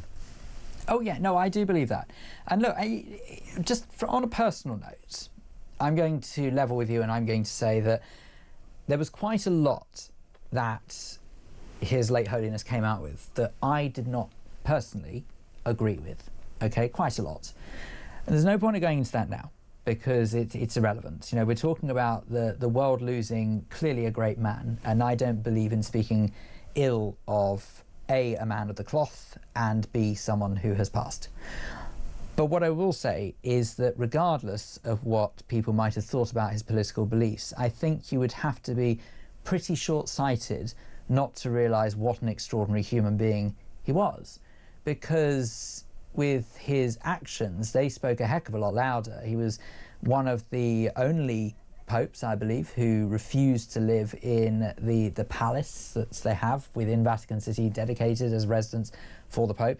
He didn't want to be buried in the same place that his predecessors have been buried. He wants to be sort of buried in more of a cathedral that's more on the outskirts of Vatican City. He also, and this is one of my favourite stories actually, I think, to have come out, and it was producer John who reminded me of this, is that one of the first things he did when he became Pope was, this was back in 2013, Pope Francis called his newspaper kiosk to cancel his order. Yeah, I love that. Where he was living, where he was based in Buenos Aires, he basically said, I'm not coming back, so, you know, I've got to cancel my paper order. How wonderful is that? It just goes to show how down to earth he was. Exactly, it's the normalisation, isn't it? It's the reminder that this is a person who was in some ways just like me and you. And that's rather lovely. Well, I do occasionally wear a skull cap, so I'm just saying. I can see the similarities, Phil. One thing I wanted to speak, because we often talk about in Paper Review Hour, is stories you might have missed from the past 24 hours or 48 hours or so. And one that you've chosen, which I think is blooming brilliant, and I don't know whether or not anyone's heard this, but Gen Z students in Manchester to learn soft skills such as empathy and time management. One extreme to the other. We talk about a great man to how horrendous man can be or person can be. In a sentence or two, what is this? I mean, I don't want to slag off the youths. I really don't want to do it, because it's just an admission that I'm getting older, you know. But no one ever gets younger, I suppose. I don't know if you've noticed that using the phone can be a little bit problematic for the youths. And Skills for Living have identified that they've grown up in a digital era. Digital natives they are, and many of the youths are afraid to speak on the phone or do job interviews. They're scared of people. Yes. You know, we're kind of spending our lives. Well, they seem to be horrendously scared of communication. WhatsApp, text, whatever. It's so Snapchat. bizarre, considering that we are more connected than ever before, as a people, right, as a race, as a species. How is it possible that being so connected means that we're even more disconnected than we've ever been in the past? For that reason. We're not picking up the phone. I remember my early days in these jobs in the media. Pick up the phone. Talk to someone. And I was very shy, believe it or not, Phil. I was very shy. Don't believe that. I was very shy. I don't believe that. And I had to learn to pick up that phone. But now there are courses to do this. I didn't have a course. Did you have a course? No. And actually, curiously... But to be fair, we didn't have mobile phones in that way either. No. I mean, I remember getting my first mobile phone. It was very unusual when I was at school. At the age of 12, I was given a mobile phone. My parents were very strict about it. They said, and it wasn't a smartphone, it was a brick. You know, it was really old. It wasn't the same. It was very simple. It was because my parents used to love to wrap me, they still do, to be honest, wrap me in cotton wool. And it was in case of an emergency, and that was it. I wasn't allowed to give my number to anyone. I wasn't allowed to text or anything like, or SMS, as we used to refer to there, anything like that in those days. It was very simple. It was purely for emergency reasons only. And I feel as though that sort of the way that we now see 6-7-year-olds or something like that having smartphones, it's horrendous. They can build websites, the 6-year-olds now. Oh, they can learn all. Maybe. I mean, not that I believe in child labour. Child labour. I'm just saying. Is a no. Could be a bit of money to save there. I think there's a business I don't believe in child idea labour, by the way. It is illegal, just to make that very clear. Anyway, there we go. So now, there we have it. Now So Gen Z, yeah. which I had to read up, you know, what is Gen Z? No, I'm just kidding. So yes, they can go on a course now to learn how to use a phone. Splendid. Well, fortunately, we don't need to go on a course for time management because our time has come to an end, Madeira Tudor.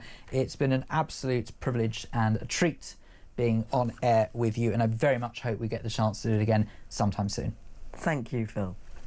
Coming up after midnight tonight, well, it's going to be you and me. That's it. It's dedicated phone-in hour for your benefit. Have your say and get in touch. I would love to hear what you think about the subject that has been sort of the backbone of this evening's show, and that is the relevance of faith in 2025. What does it mean to you?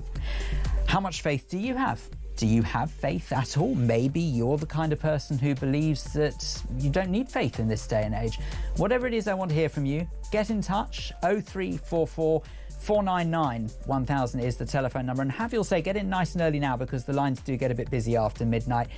It's Phil Dave in for Petri Hoskin with you until 1 o'clock tomorrow morning here on the home of common sense. This is Talk. Do stay tuned. Your calls, your thoughts coming up next.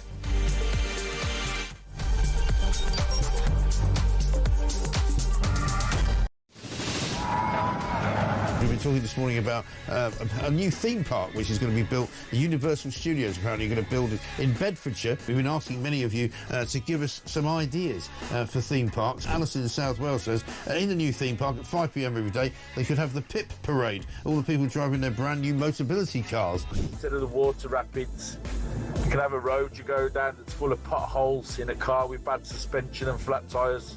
I don't know why they're bothering building a theme park in this country. They're going right, no one will be able to afford to go to it anyway. How about the Rachel Reeves ride, says Terry in Birmingham. You go round and round and vanish up your own deficit. It's the HS2 ride. It travels at high speed for 10 feet, where everyone gets off and into the replacement bus ride. Tickets are £50 if bought 5 months in advance, or £1,000 on the day. There's a strong rumour going round that Rachel Reeves is going to have a kissing booth for this theme park. So what I do, mate, I shove a £5 in the pot and you can go and fill your boots. Thank you very much indeed. Very generous of you. One from G, who says fast-track entry to every ride for illegals, plus a free night stay in the Parks Hotel and free food. New theme park bumper cars will have to pay a congestion charge, and the funhouse isn't built yet, despite Angela Rayner's pledge to build houses. What about Ghost Train doesn't move because the driver's on strike? Have a good day. This is brilliant for the theme park. How about grow your own cannabis farm? Yeah, that's a good one. An Ethiopian safari park narrated by Angela Rayner, says Gary in Durham. How about that? This sums up the Labour Party to me. The one idea they have to improve growth for the economy is to basically have a bloody big fun fair. It's the type of idea primary school children would pitch, given 10 minutes to come up with something. Well, it turns out, Matt in Royston, that it's not even their idea. but they're now trying to claim it's their idea, even though it was actually the Tories. They have done brilliantly on breakfast, but you know on Drive you've done brilliantly as well. Downhill slide ride surrounded by ULEZ cameras so that people are fined on exit. Love it. You could have a Birmingham-themed whack the rat stall. If you whack the rat, you can have your bin emptied for free. On the across the UK, on DAB+, on your smart speaker, on your smart TV, and on your side. This is Talk.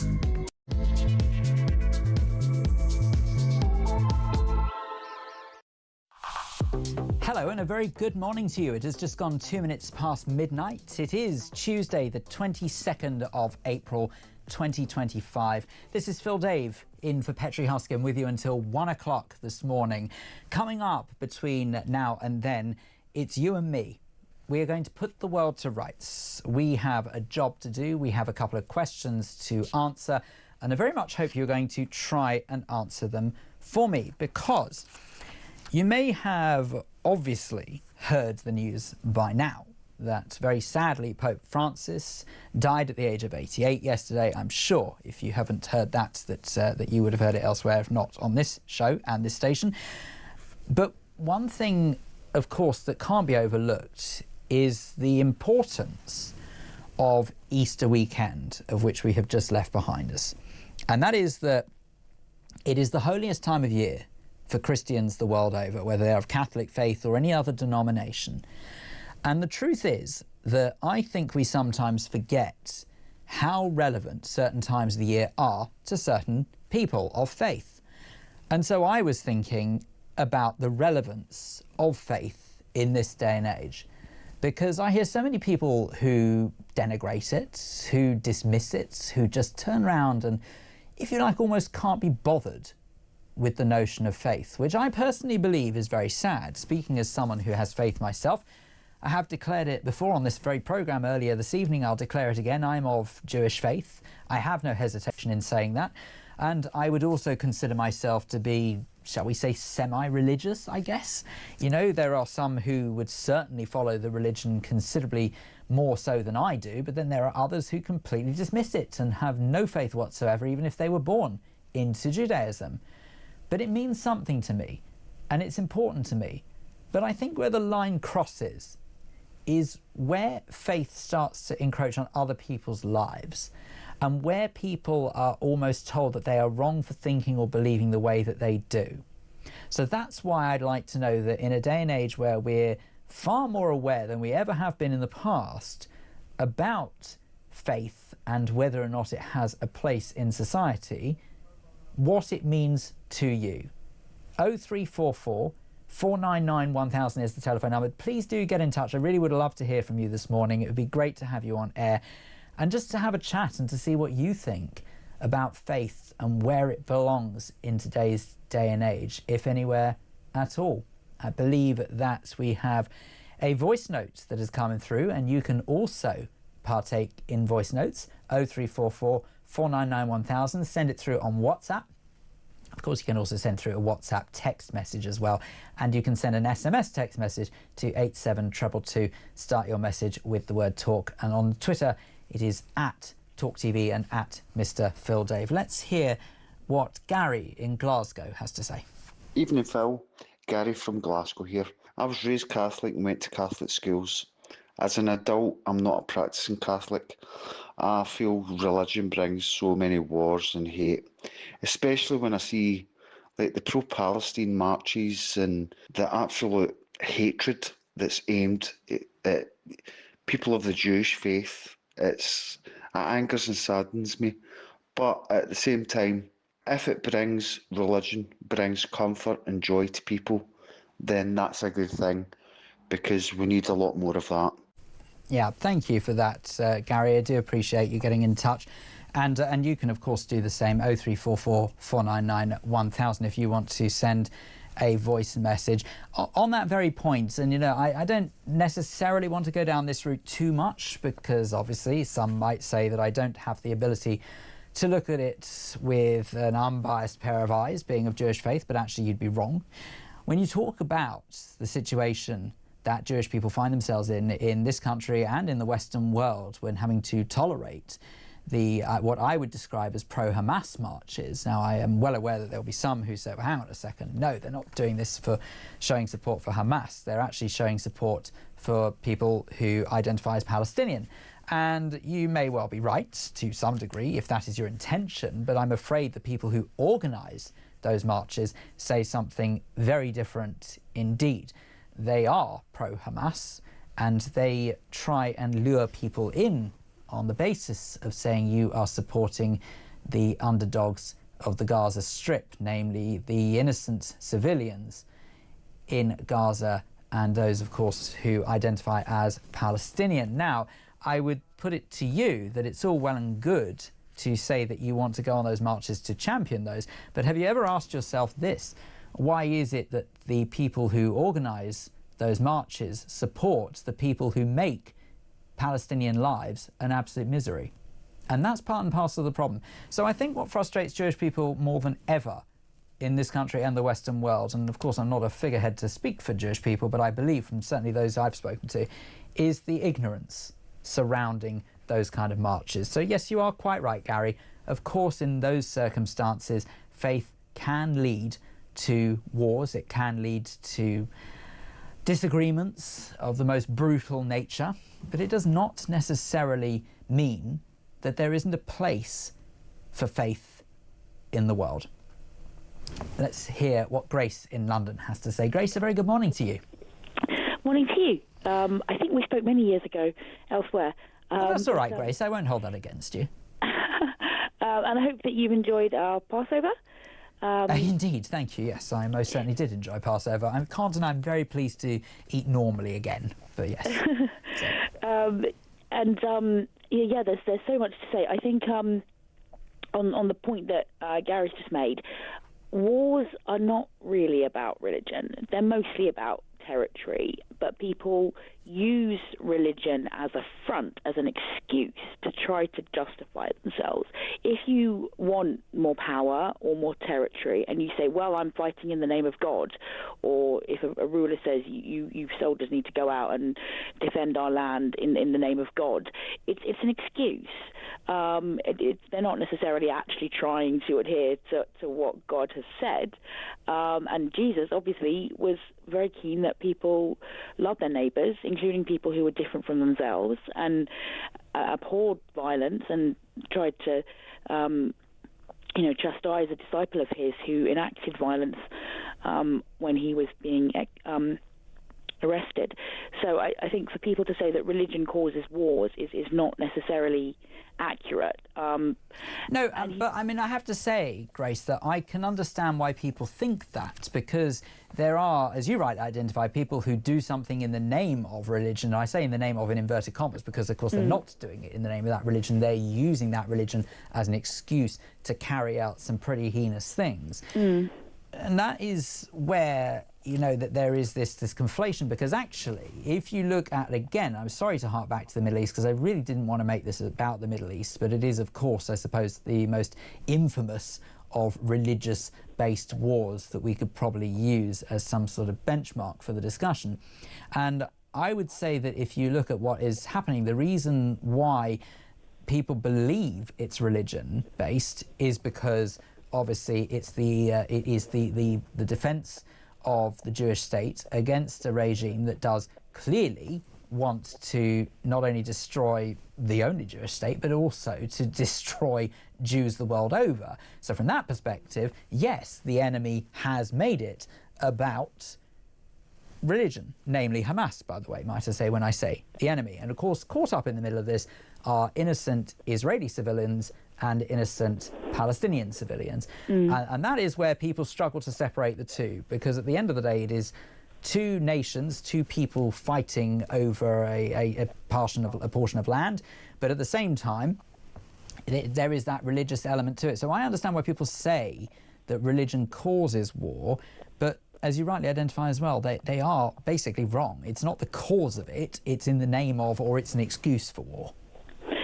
Yeah, and I think that sometimes we like to say in our in our liberal Western culture that all religions are really just the same. They're all very similar. Actually, there are some quite significant differences. There are some serious similarities, but there are some differences that shouldn't be overlooked.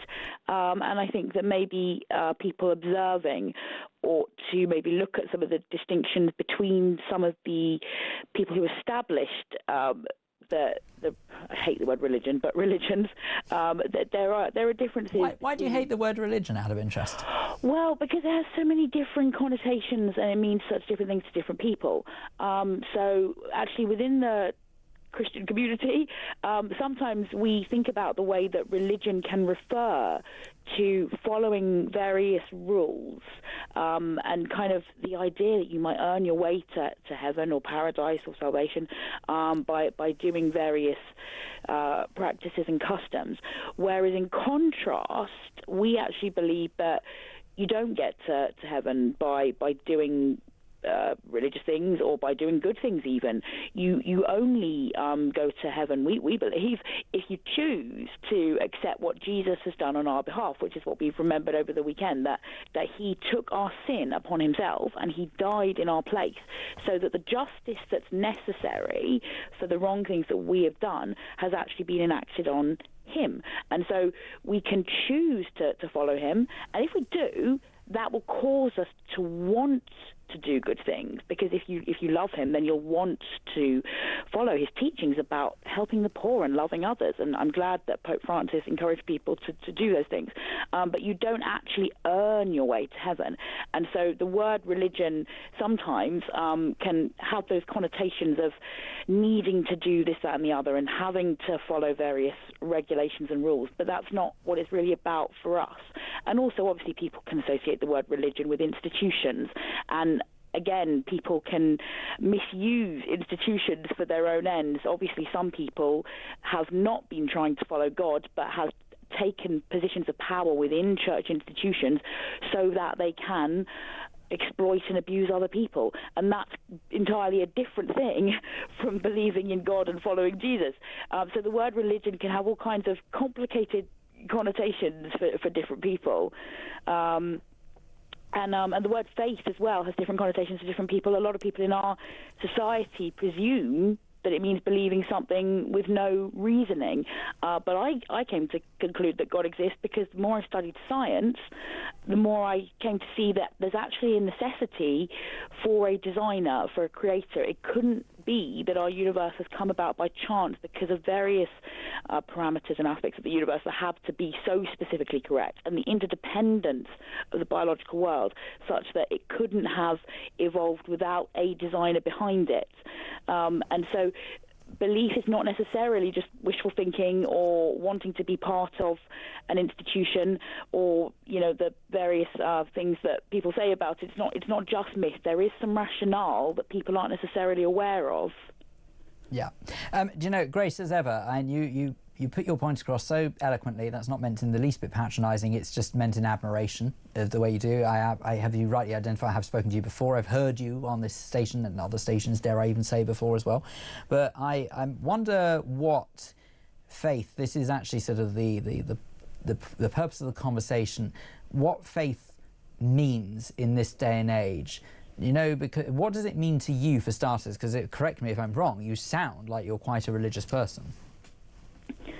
I feel that following God is the most important thing in my life. Why is that? Out of it, again, I'm not denigrating it. I've already declared my interest in faith, so it means no. It makes no odds to me. I'm just curious as to why that is the case for you. Why do you believe that's the most important thing? Given that I believe, as I said, that there is, as weird as it sounds, like I can't get my head around it because I'm not instinctively a spiritual person, but given that following lots of reading and listening to lectures by various academics, I've concluded that there is a God. He, therefore, is more significant than other things in this life that one might feel stressed or worried about, and he, in turn, does provide a source of peace and joy. I wasn't, looking necessarily to feel better about life. That wasn't my rationale for coming to Jesus. But I have found that since I have come to Jesus, I do feel more of a sense of deep joy and peace than I had previously. And that in there, Grace, I'm sorry to leave it there, I just want to get other callers on, but that in itself is actually sort of one of the reasons why I believe faith plays such a massive part in people's lives, is because that it has this ability, and I don't quite understand, if I'm honest, how it does it, because as I said, I'm speaking of someone of faith myself. It does seem to have this ability to draw people to a sort of a happier conclusion in life, and almost to be, I'm going to sound very preachy,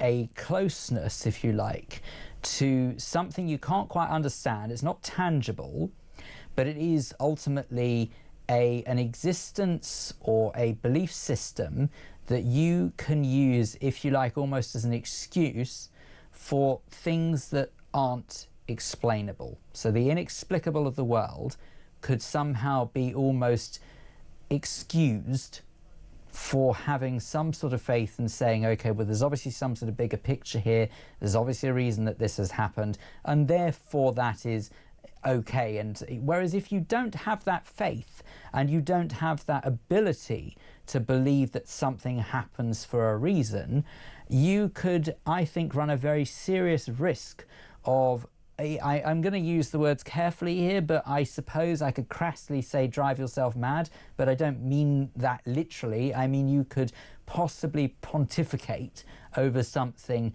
that you will never find an answer to. And if you're so determined to use science to define everything that you experience in life, whether it be the loss of a loved one or a circumstance that you find yourself in, rather than actually just dismissing something that is totally out of your control and being able to say, you know what, there's obviously a reason this has happened. I don't know what it is yet, but hopefully it will become clear in the fullness of time. And without the ability to do that, you go over and over in your head something that you will never possibly be able to explain. And that is why I truly believe, and people are going to think that I have gone bonkers, but I don't care, you can tell me so yourself on 0344 499 1000. I believe that when people turn to religion, they have better mental health for the simple reasons that they learn not to sweat the small stuff. Because doing that, unfortunately, is one of the cruelest things you can do to yourself, because you will possibly never get the answers you are looking for. But I want to get the answer that you have in regards to the question that I'm asking you this morning. What role does faith or religion, whatever word you want to use, play in 2025? If you have never called Talk before, make this the time to call. I promise I don't bite. It's very simple. I don't get the chance to speak to you that often. It would be great to have a chat with you. 0344 499 1000 is the telephone number. Get in touch and let me know what you think, because I would love to hear your point of view. There are plenty of people who have said faith has got no part in the modern world. They believe that there is no point in faith when so much is proven by science. Maybe you are that person. Maybe you're one of the many people who think like that. And if that's the case, I'd like to know why. This conversation doesn't exclude you. In fact, if anything, it's made for you, because I want to know why you believe that and why you think that faith has either possibly done damage to the world, I've heard people say that, or as we've already heard this evening or this morning, been the source of potential wars and conflict. 0344 499 1000 is the telephone number. More of your calls and more of your thoughts next here on Talk.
across the UK.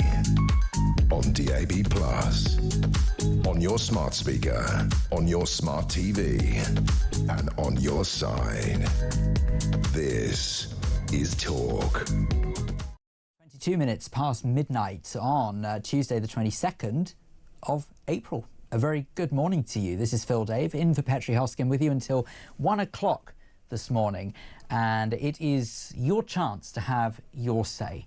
Do get in touch and let me know what you think about our conversation that we've been having throughout the show this evening, but in particular in focus for this hour, and that is that we are talking about the purpose of religion in this day and age and what it means to you. Are you a person of faith? Do you have a faith at all? Do you think that people who have faith are wasting their time? Whatever it is, you can say. This is the home of free speech. I'm speaking as someone who has got faith myself, so you can't offend me. Whatever you say, you can tell me you think I'm ridiculous to follow faith in this day and age, and I don't care. You know, because what it boils down to is a mutual understanding that you believe what you want to believe, and I'll believe what I want to believe. But I want to hear what you believe, most importantly. 0344 499 1000. If you've never called this station before, now is the perfect time to do it. It's a nice, relaxed end of a bank holiday Monday. It's just you and me. Let's have a little natter, shall we? That's exactly what Heather in Gavan has done. Good morning, Heather. Good morning, sir, Phil. Well, people can misinterpret it. When you say, but what is it they can misinterpret, Heather? Is it that they misinterpret the rules? Is it Davinians in Waco? What happened in Waco? Right. At the end of on April the 19th, the suicide elements of the cult, like what happened in the 70s with Jim Jones in Guyana and Jonestown, where people can misinterpret faith and religion, and by misconstrue what the religious aspects of the Bible with the way they go about it. It's like looking at what I call it, Al-Qaeda with terrorism. So you see, Heather, but you've raised a really valid point here, because I'm pleased you brought this up. I wanted to make this point, but I didn't want to just do it off my own back, if you see what I mean. So you're quite right. When you look at someone like Al-Qaeda or an organisation like Al-Qaeda, and you hear their interpretation of Islam, it is just that. It is an interpretation. And it's an incorrect interpretation at that. And what they're doing is Al-Qaeda and all of the Iranian-backed factions are very clever. Because, and it might surprise you for me to say this, but it's true, they are clever. Because what they do is they use Islam to hide behind. They use that as an excuse to carry out their fundamentalist ways that any Muslim I've ever happened across, and anyone that I socialise with who's Muslim or speak to or work with or anything like that, they all say the same thing. It's not in my name. They don't do it for me. I don't interpret the Quran like that.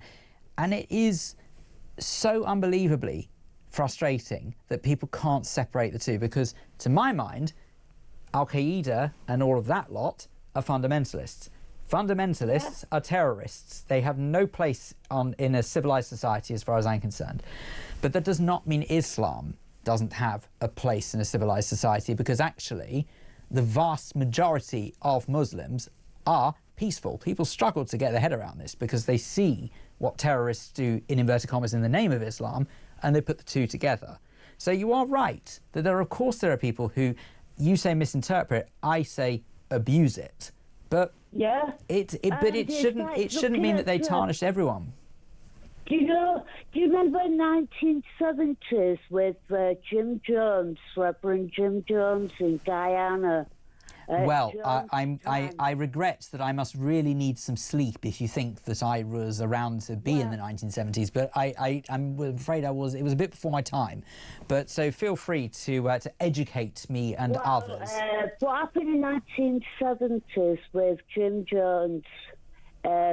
He started off in San Francisco. He started up this religious cult, and he abused women, and sexual abuse kids as well. And he took his group of people to Guyana and to form a religious settlement called Jonestown. And what happened, over 900 people was forced into this suicidal pact in the name of religion, and he misconstrued that, because when we talk about Al Qaeda in the 70s with Hezbollah, and then it went all the way through to the 80s and to the 90s with Al Qaeda and Jihad, what happened in New York and in this country, and what happened in Lockerbie with the plane exploding in the air. The problem with religion, when they misconstrued all that religious element, and it's like a betrayal of their faith and their belief. Yeah, I completely and utterly agree, Heather. You know, it is exactly that. It's when it is misconstrued, when it's misinterpreted for evil purposes, it is a disgrace. It is basically a very disrespectful act towards one's religion, who just wants it in the name of peace and also in some sort of faith and comfort to them. Heather in Govan, thank you very much indeed for your call. 0344 499 1000 if you too would like to join in the conversation.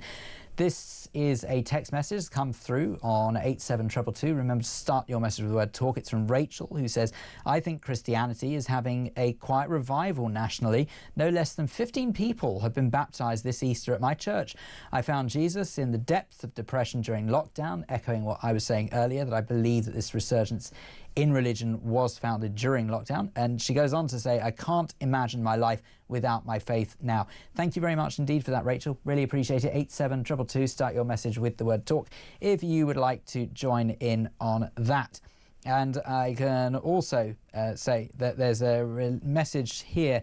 Says, hi Phil, all the religious texts were written by a man, probably men of power, and they wouldn't have had the materials to do it. If you look at the way that people of power manipulate the world today, wouldn't believe a word of any of it. There is a creator or we wouldn't exist. So I do my praying to it and cut out all the gobbledygook. I think that, and if I've interpreted your message correctly, what you're basically saying is that sort of religion is more man-made and that maybe it was a way to control people. And there are absolutely people who believe that religion was created, in inverted commas, to control. And you may well be right. It's perfectly possible that it was a way of controlling people. And I can understand why people do think like that. I don't personally feel controlled for practicing the religion I practice. In fact, on the contrary, I would actually go so far as to say that I feel that I have the religious freedom to do whatever I want in the country I live, and I don't feel coerced into doing anything I don't want to. And so much so that I practice a branch of Judaism known as Reform Judaism, which is a branch of progressive Judaism in the UK and the world over, to be honest. There are other countries that also have Reform Judaism, and it means that sort of I get to, if you like, pick the best of my heritage. Now there may be some people who say, well, what utter hypocrisy, you're either in it, all in, or not at all. And there are plenty of people within Judaism who say that. Believe me, they look down on people of Reform Judaism and say, oh, hang on a second, you know, who are you to pick and choose? But what I think Reform and Progressive Judaism does in particular is it moves with the times. It moves in a modern world. It was the first denomination of Judaism, possibly the second actually, might have been the Liberal was the first, to recognise, for example, same-sex marriage. So, you know, it is perfectly possible that religion can move with the times. People don't need to be stuck in the past, they don't want to. But what religion means to me, above everything else, by the way, because I haven't declared this, it's full well and good for me asking you this, but if I'm not prepared to say it myself, well then it's a bit hypocritical, really, isn't it? Religion to me is a sense of belonging. It's instantly a connection that I have wherever I go in the world and there are other people of Jewish faith, and I instantly feel that connection to them. And wherever I go in the world, it also reminds me that wherever I lay my hat kind of thing could be home if I wanted it to. So for example, when I have been to different countries, I've been very lucky to go to many different countries in my life. If I have happened across the local synagogue, instantly I feel a connection that I believe others wouldn't experience for having no faith. So quite frankly and simply, it allows for me to belong to a wider sense of being, if you like. It allows me to find a familiarity in different parts of this great world of ours that I might otherwise not have. But above everything else, it grounds me. What it does is it actually affords me the ability to recognize that I am not the most important thing in my world. And there are plenty of people who are so self-centered that they struggle with this concept. They put themselves first above everyone else, which is all well and good, and people might do that, and good on them. You know, if that's the way you want to live your life, why not indeed? I don't personally think it's right. We should always try and put other people ahead of ourselves wherever possible. And that's exactly what it does for me. It gives me the ability to look at others and say that, okay, I can potentially say that I'm very lucky that I might have my life in one way, and to show empathy towards someone who might not be so lucky to have their life in a certain way. It gives me a belief. It gives me a belief system that if I turn around and say to myself, why is something happening to me? Why is there evil in this world? And I could say, well, actually, I'm not going to be able to justify that. So therefore, as long as I know that there's some higher being, some higher power that makes those decisions for me, it takes the worry away from me. Now, it might be a bit head in the sand, it might be a bit ignorant, who knows? But it's something that brings me comfort. It means that I don't ultimately go on or dwell on about something that is beyond my control. That's just a couple of examples of what it means. What does it mean to you, though? What does your faith, or lack of faith, mean to you? What does faith mean at all in 2025? 0344 499 1000. More of your thoughts, your calls, your messages, and all sorts of other forms of communication that you want to use after this on Talk.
Across the UK, on DAB+, on your smart speaker, on your smart TV, and on your side.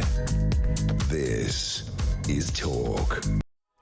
This is Talk as we hurtle towards the last 23 minutes of this programme. You've still got a bit of time left to get in touch. 0344 499 1000. It's Phil Dave in for Petri Hoskin with you until 1 o'clock this morning. Paul in Liverpool has given us a call on 0344 499 1000 to talk about what place religion has in 2025. Paul, a very good morning. Oh, good morning to you. First of all, I'd just like to say what you said before about Muslim religion. The Muslim religion is one of the most peaceful, according to the Quran. It says women are allowed their education, unlike the Taliban don't know all that, the fundamentalists. And also that, like, in war, if your enemy lays down a sword, you should. But that's not what I'm talking about. I'm just saying that's true about that. But yeah, Paul, it's very simple. I mean, I think that sort of where religion goes wrong is the way that people interpret it to suit their own narrative. That's the biggest problem. And unfortunately, there's a very fashionable trend, if fashionable is indeed the right word here. I don't mean to sound too ridiculous when I say that. Fashionable trend the world over that seems to state that if you are going to turn to Islam, that you'd somehow turn to the fundamentalist faction of it. Well, I don't even see it as a faction of Islam. Like I said, people who I know who follow Islam are nothing like that, thank God. Like I said, I was just agreeing with you on that, but what the point is, like I say, wars aren't caused by religion, they're caused by men who put their points of religion across, which is crap. But like I said about the poll today, I like religion. I think religion as a place, whichever religion you are, as a place in today's society, because you need to have something to believe in. This can't be the be-all and end-all to me. I think it's a very depressing thought if it is the be-all and end-all. Paul, what does religion mean to you, personally? I'm a Catholic. I was brought up a Catholic. I'm very sorry for the loss of the Pope, then. Thank you very much. I don't go to church. I do pray every night, and I do believe in God. And like I said, I'm a Catholic. I was brought up a Catholic, and I do believe. But like I say, people are allowed to believe what they like. Their religion is their religion, you know what I mean? But like I said, you've got to have something to hang on to, something else to believe in. This can't be all and end all. I believe that this is hell, tell you the truth. Because if it isn't, you're going about hell, this bad place. What can be worse than this? War, pestilence, disease, murder, rape. You can't go on, you know what I mean? Well, Paul, I'm fairly sure that both our respective religions teach us things could always be worse. So I would hate to think that we are living through what some might describe as hell. I do not deny for a second that there are some very unpleasant things going on in the world, but let us hope that this is not the worst of the worst. This is where we all go to, you know what I mean? I think this is just a thing. But like I said, we all need something to hang on to.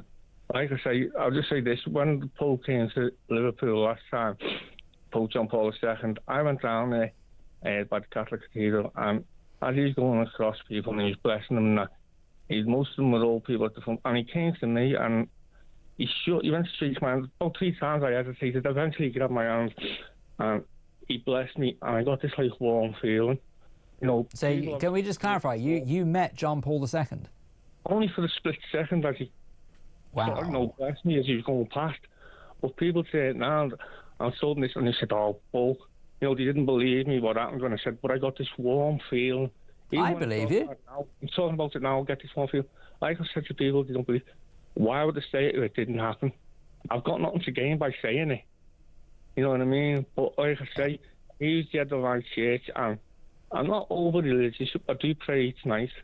But Paul, even if Paul, let me just put it to you, even if scientifically there was nothing to suggest, I'm just putting this out there as a devil's advocate, so don't think I'm disrespecting or denigrating what you're saying. Let's just say hypothetically that there was no scientific reason why you would have got this warm feeling when you met John Paul II, right? Yeah. Why does it matter? Even if it is, why do people need an explanation? It meant something to you. And that is the main thing. That's all that should matter. Yeah, that's it. But I'm just saying, people, are just part of what I told people, and they say, the story. I say it's not a story; it's a fact.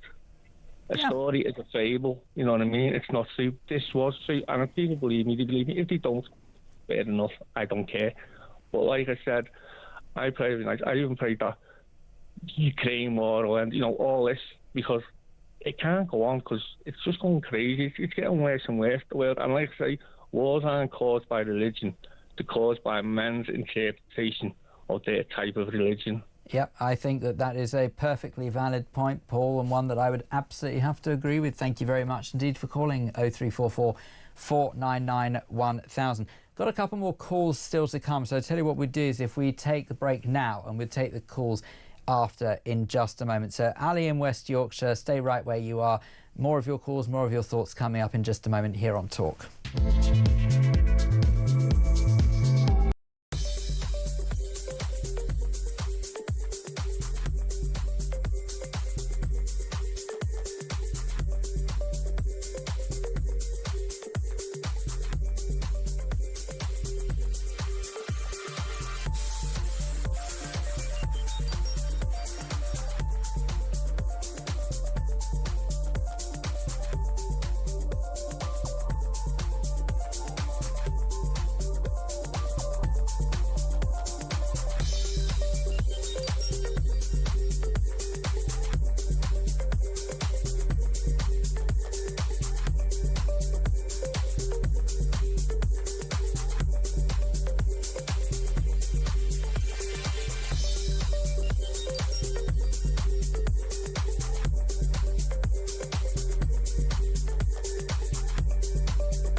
Across the UK, on DAB+, on your smart speaker, on your smart TV, and on your side.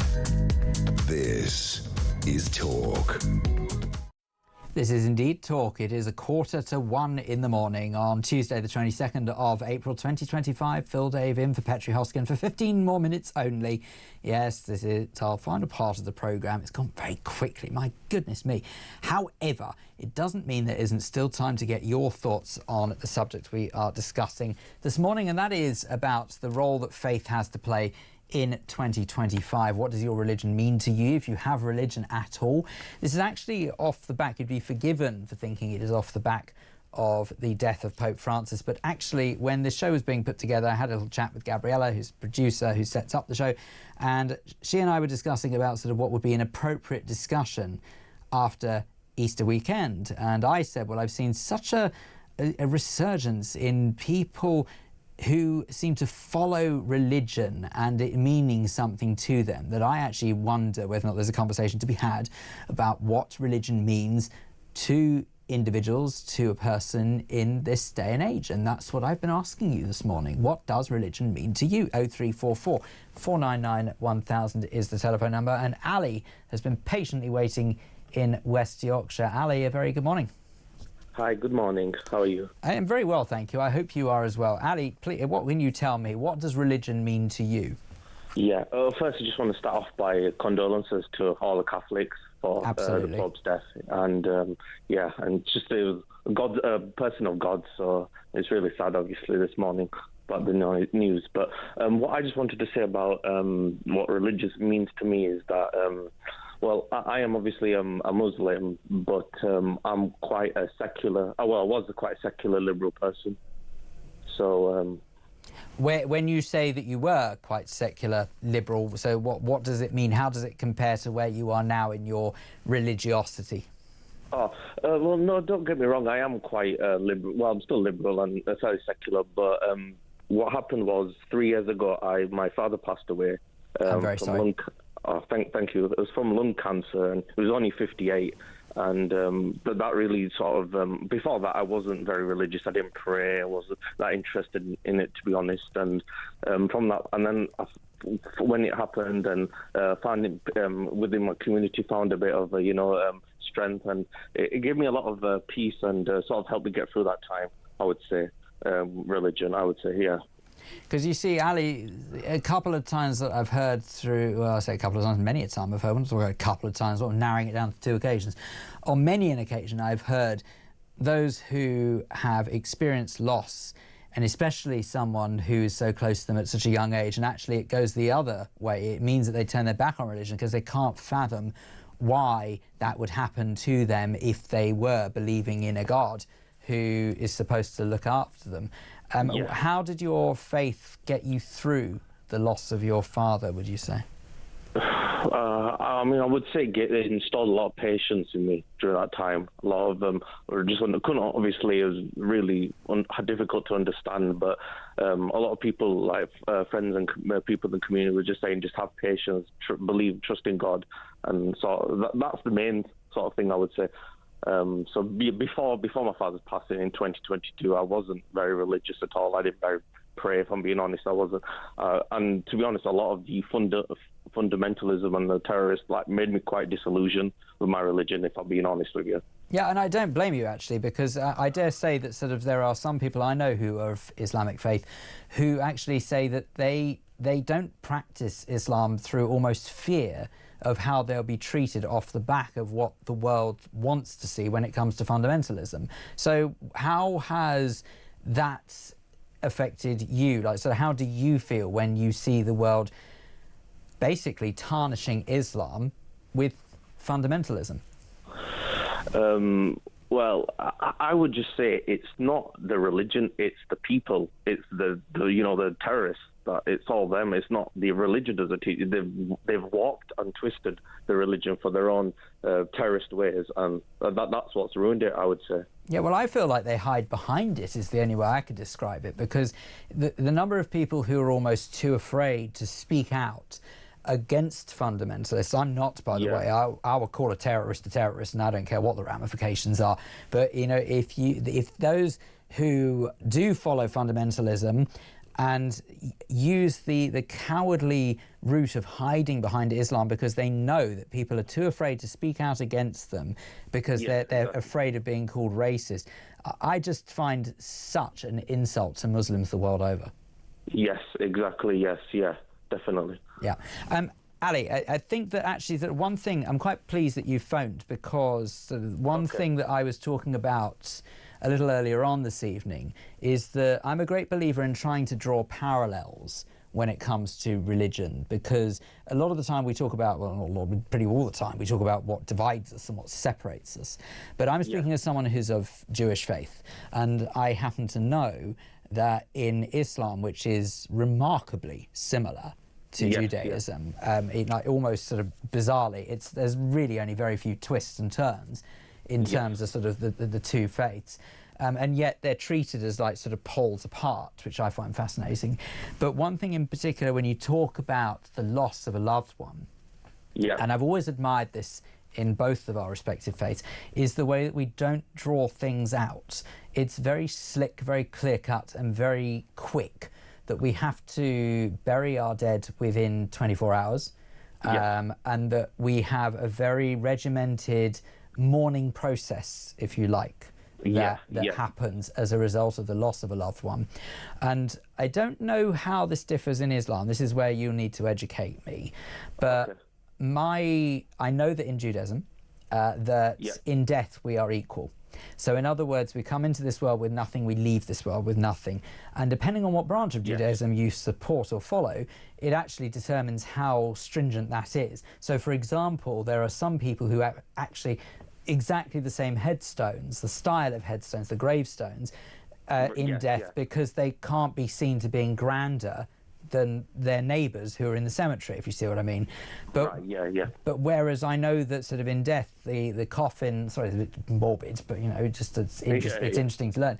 The coffin is draped with a black cloth. That's it. You don't have anything. No flowers are allowed, and the actual ceremony in a Jewish funeral is exactly the same the world over, no matter what the person is, no matter who it is, no matter how they died or whatever, anything. It doesn't matter. It's all the same, just to prove that in death we are equal. How does that compare to Islam? Remarkably similar, like you say. Yes. Obviously, when somebody passes, it's the same with Judaism, that you have to bury them as soon as possible. Really. My father died in a hospital because obviously he was with lung cancer, and he had an infection, he died in hospital. So obviously he died early in the morning and then waited 5 hours for the hospital to discharge him. And obviously as soon as his body was discharged, then the burial process began. We started with the washing. I don't know how you say in English, but the vuzu, the washing of the body. That's what you do first of all, and then yeah. So in Judaism, that's what's known as Hevra Kadisha, which is basically the ritual washing of the deceased. Yes, exactly, yes, yeah. And then have the coffin ready, fresh new fabrics on the body, and then put into the coffin, and then obviously do the prayers in the mosque, and then from there go onto the graveyard and begin the burial. Yes, that's what it is. Ali, I'm really sorry to sort of talk about something so morbid. In Judaism, when you speak to someone who is in mourning, we say, wish you long life, which basically just is our respectful way of wishing you happy memories of a loved one. So I don't know what the correct greeting is, if you like, in Islam. But I do, obviously, sort of whatever the equivalent is, wish that to you. And thank you for being so candid. Thank you so much. Thank you for giving me the opportunity to speak. Thank you. No worries at all. That is Ali in West Yorkshire. Very much appreciate his call. So if you've got anything to say, there's a line or two free just before the end of the show, so we've still got time if you want to get in touch. 0344 499 1000 is the telephone number. Would love to hear from you this morning. It's not too late. You'll be delighted to hear that Petri Hoskin is back tonight from 10 o'clock. So if you are missing your share and your fill of Petri, then you'll be pleased that you won't have to wait too long before she returns. There are some people who are off the whole week, but not our Petri. She is an absolute Trojan, a tour de force, a workforce at that. She'll be here tonight from 10 o'clock. In the meantime, obviously, I still have time for you. 0344 499 1000 if you would like to get in touch about what religion means to you and what your faith means to you. Because I actually think, sort of speaking to Ali just then, what that demonstrates to me is that there is an opportunity, maybe on this show, to find common ground, to actually recognise that religion is not the great divisive nature thing that we believe it to be. You know, it's not divisive to many people. Actually, it can be quite uniting in some weird way. You know, I actually didn't realise, if I'm honest with you, that, as Ali was explaining to me there, that in Islam, that the process for funerals is remarkably similar to that of Judaism. So even something as simple as that, this programme has told us that. So if you want to have your say about what your faith means to you, I'd like to hear from you. 0344 499 1000. I dare say that throughout the day here on Talk, as more of the details unfold about the passing of Pope Francis, we will learn more and more about what is going to happen in the days and the weeks that lie ahead. I am perfectly sure that we can all appreciate the significance of what has happened over the past 24 hours, because I think that what this has proven is, regardless of whatever religion you are, we can see that this is a moment in history, because the passing of a pope, fortunately, doesn't happen too often, and it feels like one of those occasions, very much, I sort of compared this earlier on to the death of Her late Majesty, Queen Elizabeth II. It's a moment that is so significant to so many people the world over that we probably don't appreciate the moment in history that it actually is, because when you're living through it, I guess you don't really feel like it. It's a bit like now, the way that we look back over what happened during the pandemic. I don't know about you, during the pandemic, I think we could all appreciate it was clearly something unusual, clearly something historic, but it didn't necessarily feel as big a deal as it probably is now looking with hindsight. We think about sort of all of the scandals that were uncovered as a result of it. We were probably so lost in trying to survive the pandemic, we probably didn't realise it. And I think it's going to be the same the world over with Catholics and people of other faiths as well. I have seen people from all different religions paying tribute to Pope Francis and his remarkable work. And even though I also sort of alluded to earlier on that I can't say that I always agreed with him politically, that is part of, I think, the beauty of not only the notion of free speech, but actually places right here, like Talk, that give you the opportunity to have your say, even if it goes against the grain and it is not necessarily with the masses, no pun intended, but it's more about how you have your chance to say if you do disagree with something. And that's just what I love about the art of speech radio. So if you want to take advantage of it, 0344 499 1000 is the telephone number. A couple of minutes left. Get your call in nice and quick if you want to. Because, to be honest with you, who knows when we will meet again. At the moment, I have no other bookings, as they say in the trade, to be back on to cover for anyone. But I very much hope that I will get the chance to speak to you again sometime soon. All that's left for me to probably do is to begin to say thank you very much indeed to all of the guests who appeared on the show this evening, right from the start of the programme, if you've been with us over the last 3 hours. I must say thank you, of course, to Lottie Hume, senior reporter at The Sun. I also must say thank you to Alex Three Lion Irons and also to Sholape Alatache and Claire Muldoon and Adira Tudor as well. And of course,